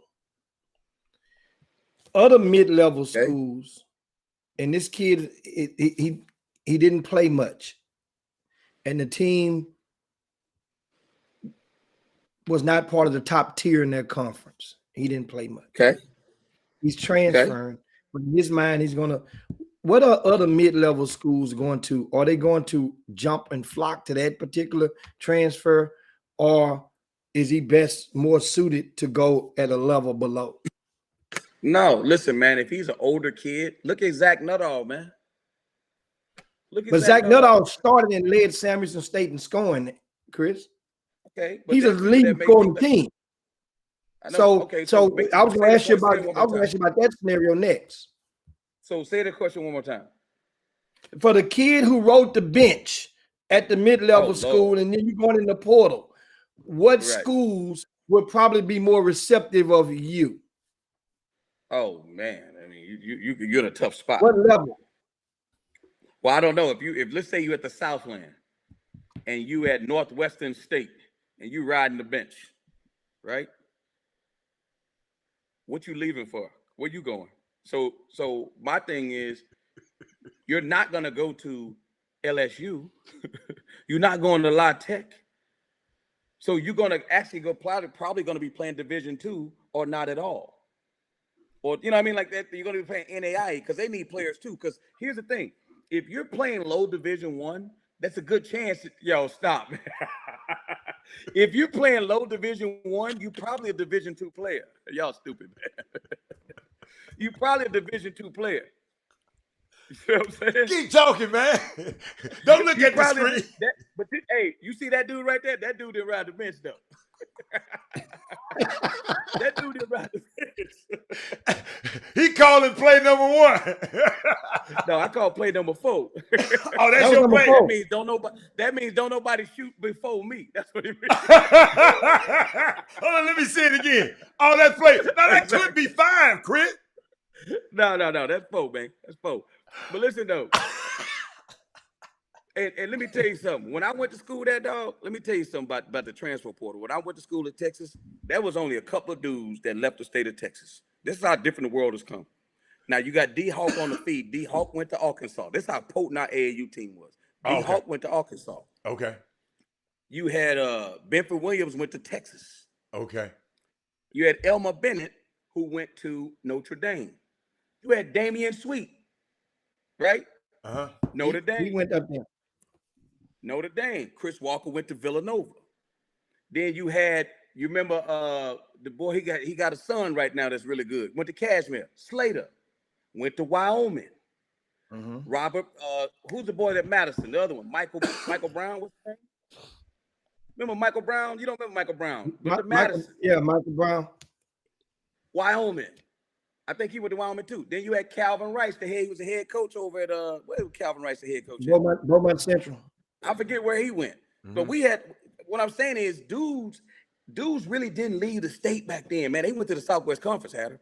Mm-hmm. So our heroes when we were growing up was Lance Blanks. Lance Blanks went out to Virginia and brought his butt back home. Okay? Right. Bradford Smith was the next one right after him. Because you got to realize all them dudes went to Houston, man. They went to UTEP, they went to A&M, they went to Texas. And Texas was terrible back then. People didn't want to play at them schools. So going to Villanova was a big deal. It was only 2 players in the Big East at that time. It was me, and it was a dude named Reggie. I forget Reggie last name. He went to Booker T. Washington. Daryl may know his name. That was the only dudes in the Big East in the whole Big East from the state of Texas. People didn't leave the state, man. They did not leave because you brought your butt back home, man. So when them dudes jumping and running around and leaving like they leaving now, and staying out there, that's a marker of what Texas has become, man. Texas players are everywhere. So Why when didn't it you don't leave? work out. Why didn't you Huh? leave Villanova? I mean, why didn't I leave? I had a great career there. I was good. I had a great career. I was cool. Okay. I mean, I was cool at Nova. I mean, everybody wanted to leave or whatever. You're going to leave playing against Sherman Douglas and Big John Thompson at Georgetown with Alonzo Mourning, Dikembe, and Derek. Did you ever beat John Thompson? Big East. Did you ever beat John Thompson? Real Big East. What's that? Did you ever beat John Thompson? Yes, we beat John Thompson before, yeah. With Alonzo and all them dudes, with the Georgetown press. It was different back then, man. I played I'm talking about you. The real Big East. Yeah, but I'm talking about Yes. Okay. Hey man, what is wrong with Odyssey, man? John Chaney at Temple. What's that? Hold up, y'all. What is wrong with Odyssey, man? Will y'all read what Odyssey just put on there? Jimmy, you can't let Odyssey be over the gym no more. He's a cookie monster at the gym. Odyssey said the spring icebreaker at the harvest time, a lady didn't have enough money to get in. She claimed she didn't have Cash App and no cash, just a credit card. He said, I paid for her and her daughter. This lady is so pretty. Nice body too, 38 years old. Jimmy, I'm at our house right now, chilling.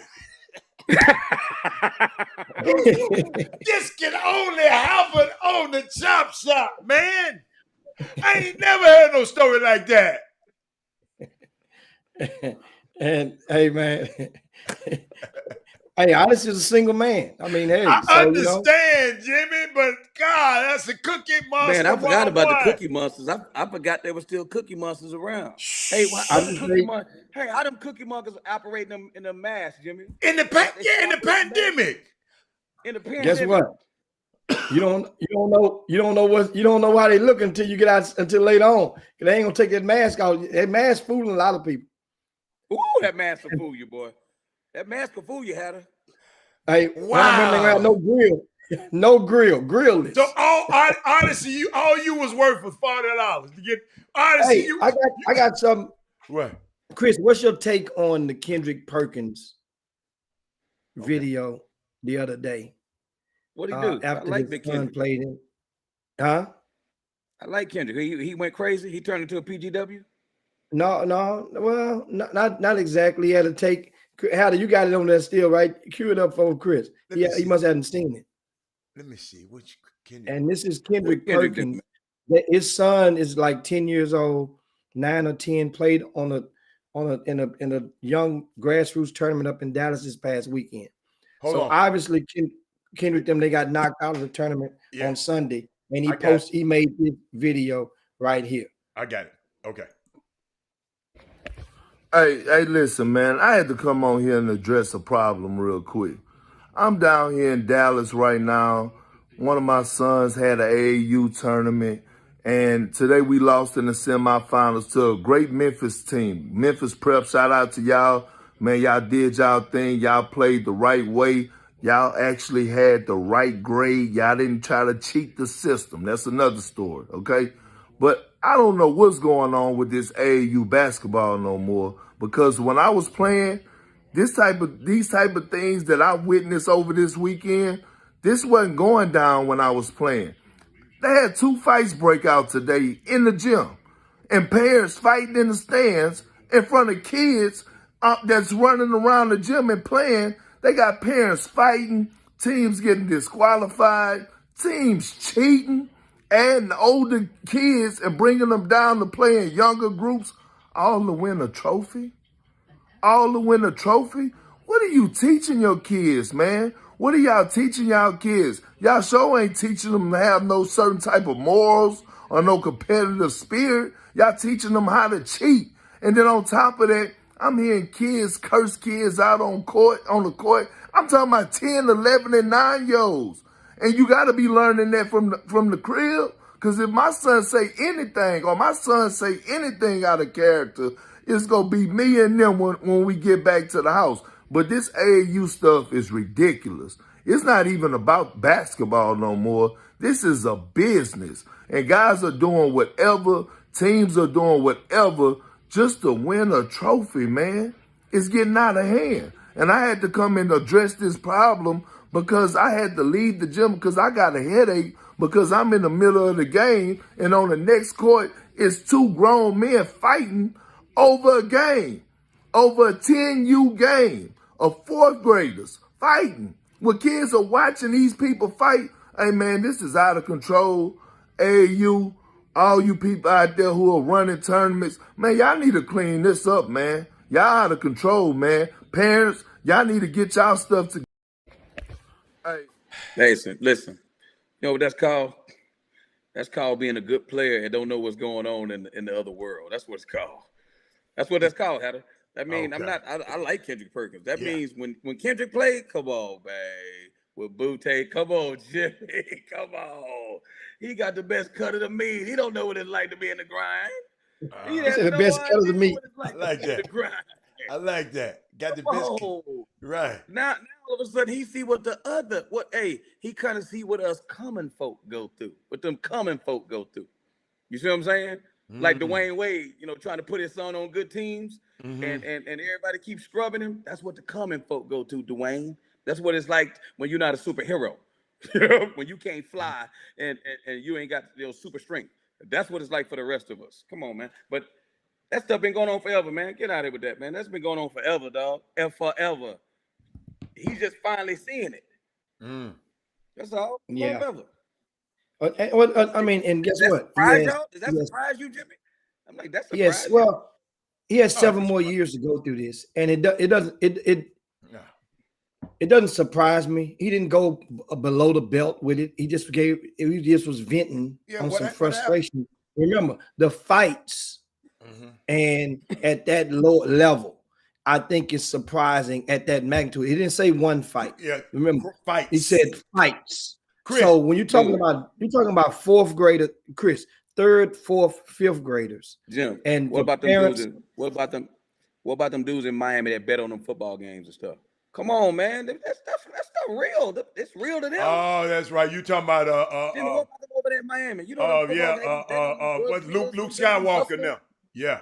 Yeah, man. Yeah. That stuff's real to them, man. Hey, guess what? I'm gonna tell you guys right now, as we get ready to lay it down.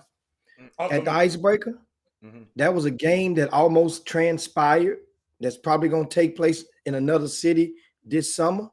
2 coaches, they challenged to play each other for 20 racks.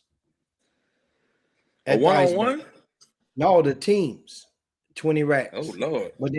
But then one team didn't have all of his players. He was missing 2 players, and 2 of the players played. They're playing for the national championship in the Geico Nationals, and so that's probably the thing that stopped it from taking place.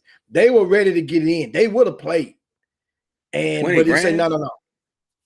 Huh? For $20,000. Yeah, for 20 grand. Chris, that happened. There's some dudes in Memphis do that right now. Man, that's why people fighting. That's why people fighting, man. Nah, but these folks here ain't fighting.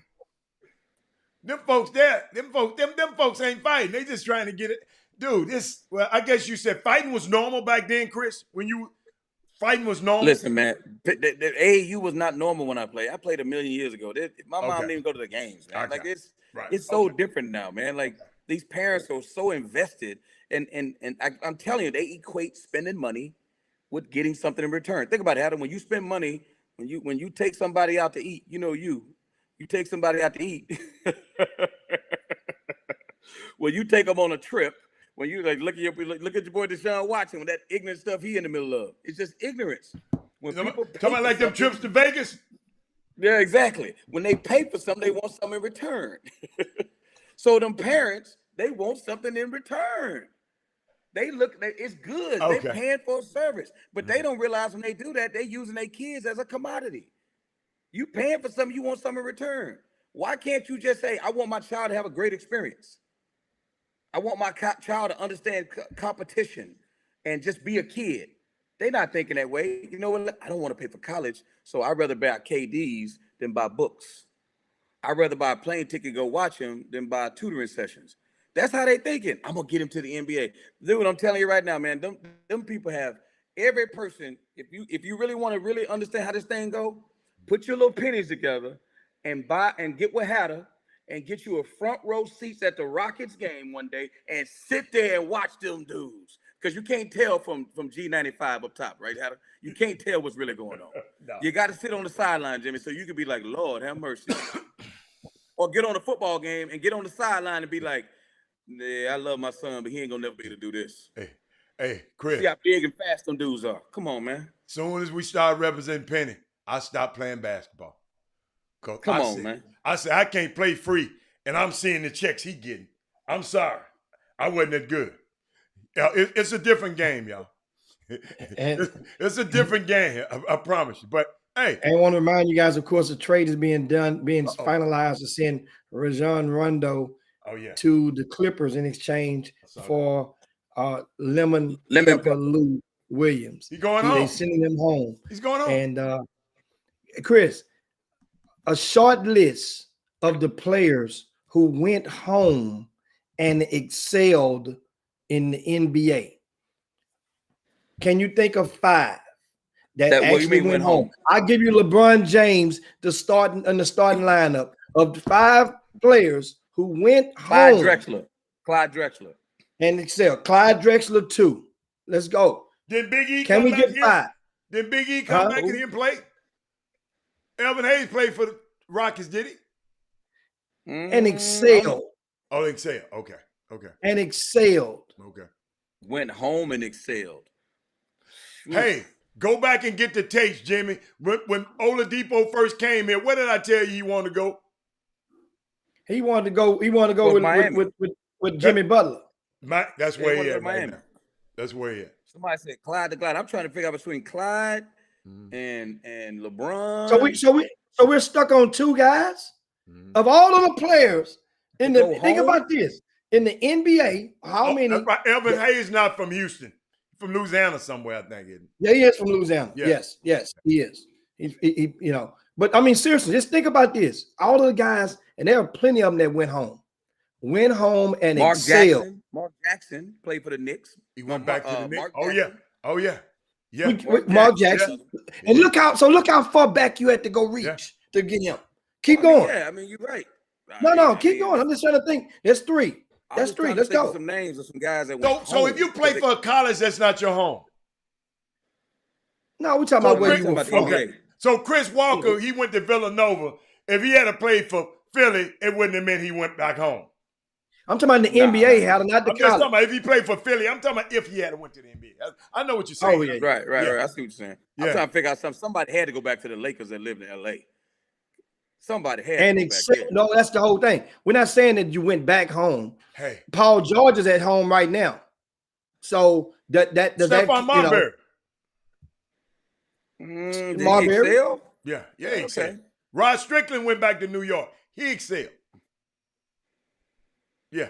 That's fine. So three of those guys, you had to go way back yonder. J.J. Redick going to Dallas. Boy, Dallas got all the good white boys now.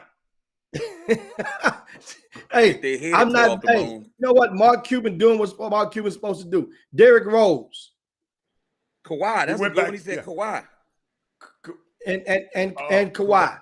Kawhi went back to L.A. Okay. Well, is Kawhi considered excelling if he don't get over this hump? Nah, he excelling, Jim. He excelling. Come on. Hey, T.J. Ford didn't play for Houston.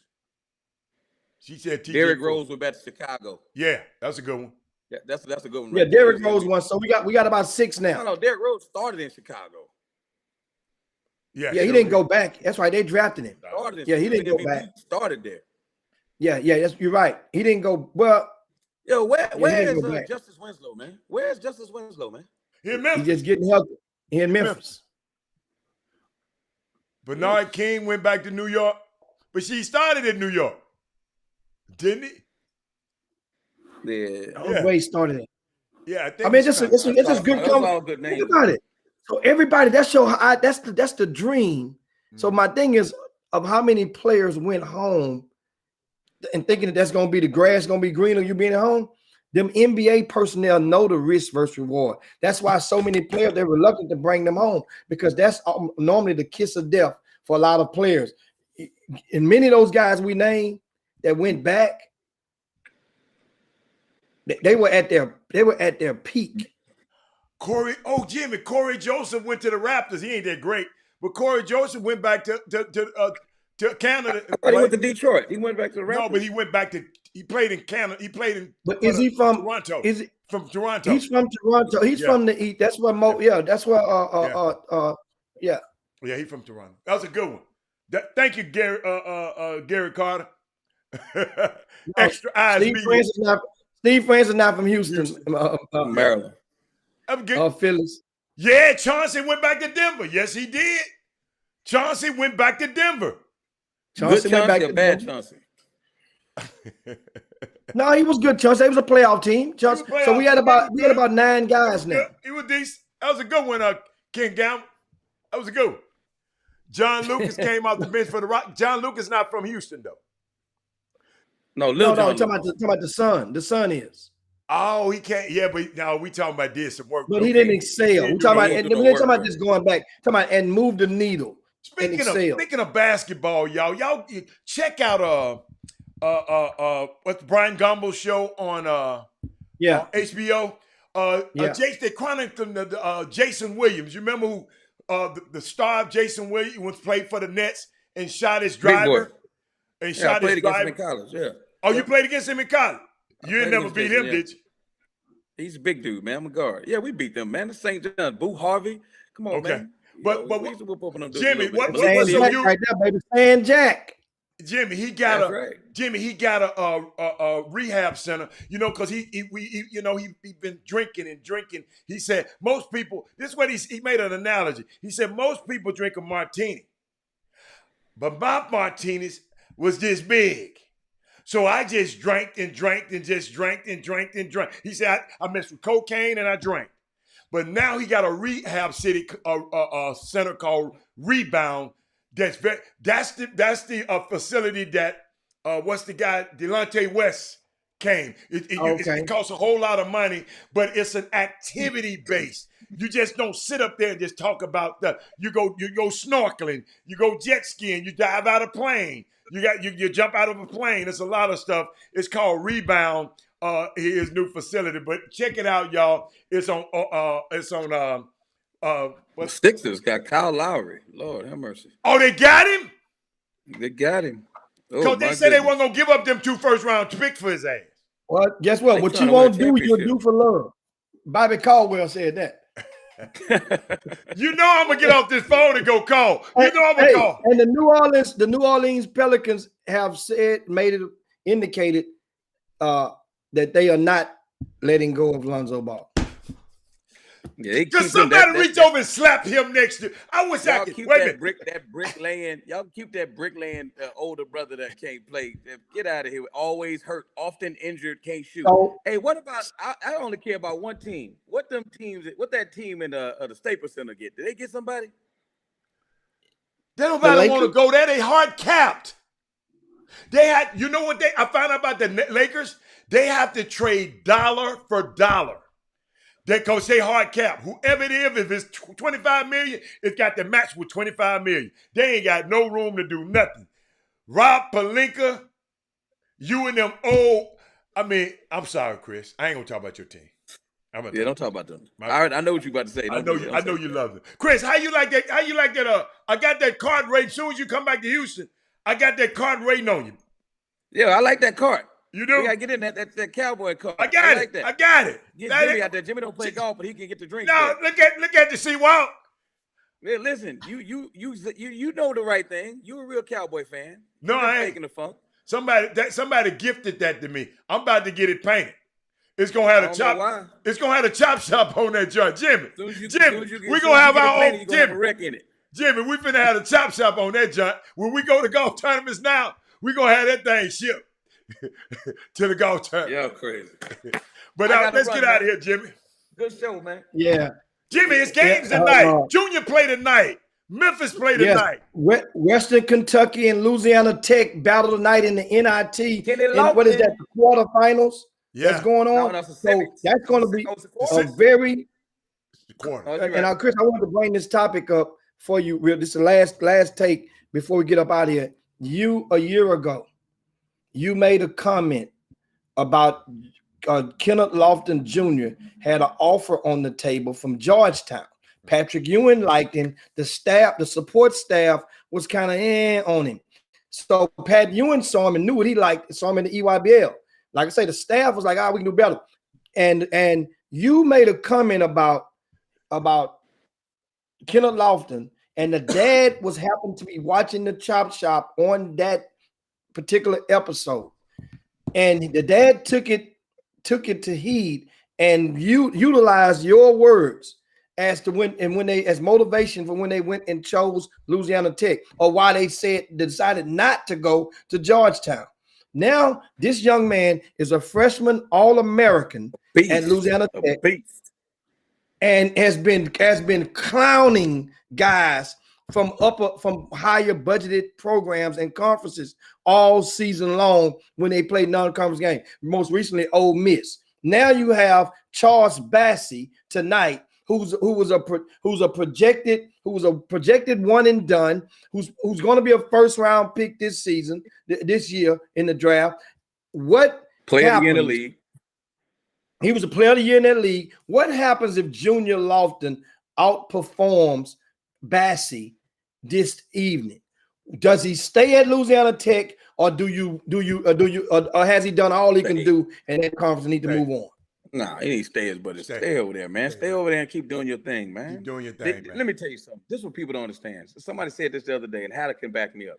I talk to NBA scouts all the time. You know what they care about? Are you performing where you are? They don't say, well, he did it in that league over there, because there's a lot of dudes on them teams that's averaging 4 and 5. They don't talk about them. So it ain't always about the league you in. It's, are you performing where you are? That's it. So if Kenny Loftus performing, somebody gonna talk about him. You take your butt to Georgetown and you coming off the bench getting 4 a game and the team winning, ain't nobody talking about you no more. They talking about you because you got numbers and you performing, your team winning. That's what's important.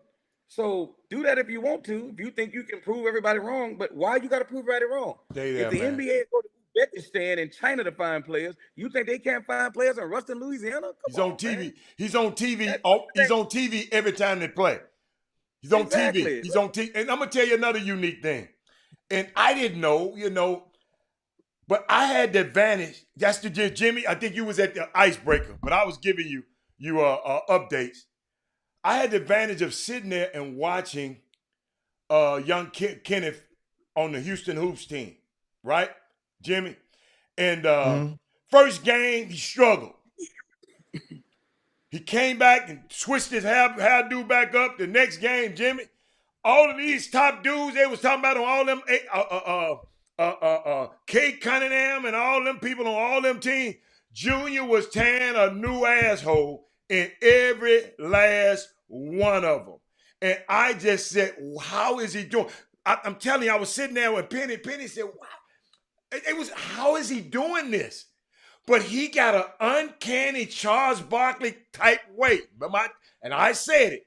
He can't jump like Charles Barkley, but he got an uncanny way of using his body and his footwork to make things happen, man. It's unbelievable. It's unbelievable. Yeah, it's gonna be a good game. Everybody should watch that. Cheer that kid on.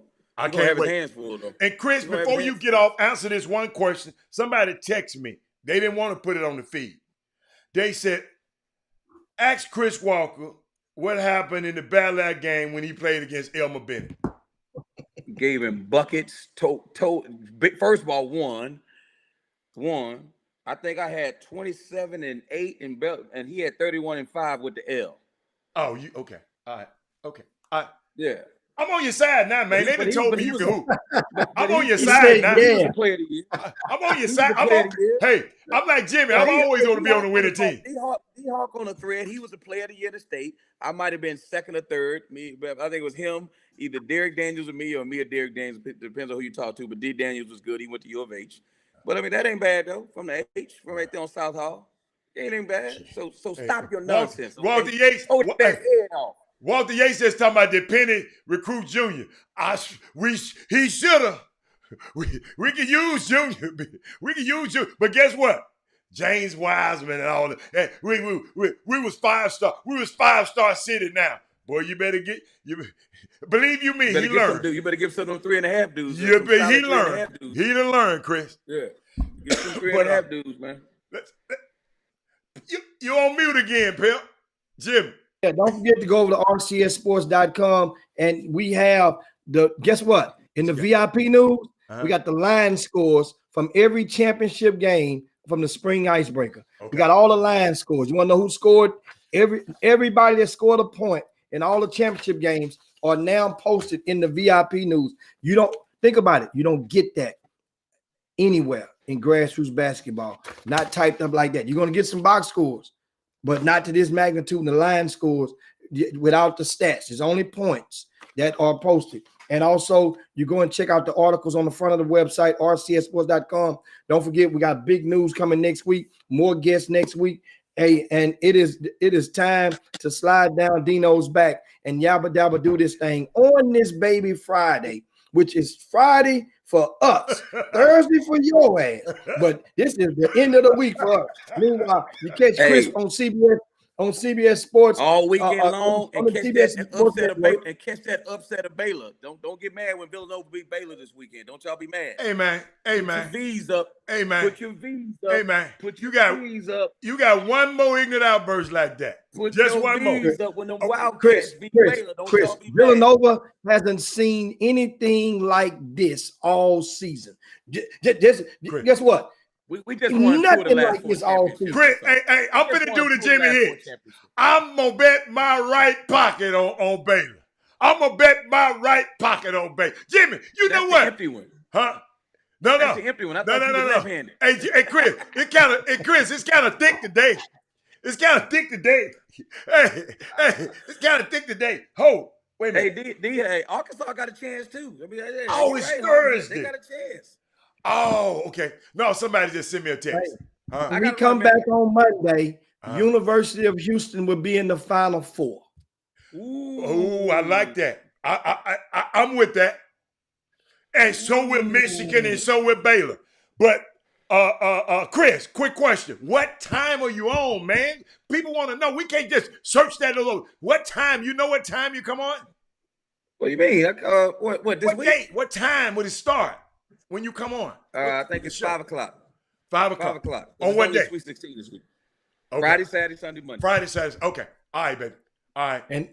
So that's all we got for today, guys. Thanks so much, man. Make sure you share the show on your way out the door to your timeline, to your hoop groups, and your friends. Shout out to all our people over in the Boom Boom Room, over in the YouTube feed as well. You guys on the Facebook, you hit it out the park this week, especially today. Chris Walker, man, thanks as always. Kept this thing live. They want overtime. No, we up out of here, man. See you guys on Monday. Chop, chop. We up out of here. Chris. Let me find that button. Chop, chop. Oh, he gone. You cut him out of there. No, he cut himself. He cut himself. Chop, chop. Jim Hicks. Rob Hatter. You are now tuned in to the Chop Shop. I'm Retro. Let's get it. We in the Chop Shop. We live in the Chop Shop. We talking sports talk. We live in the Chop Shop. We in the Chop Shop. I'm talking sports talk. So turn your dials up. It's live in the Chop Shop. We in the Chop Shop. We live in the Chop Shop. We talking sports talk. We live in the Chop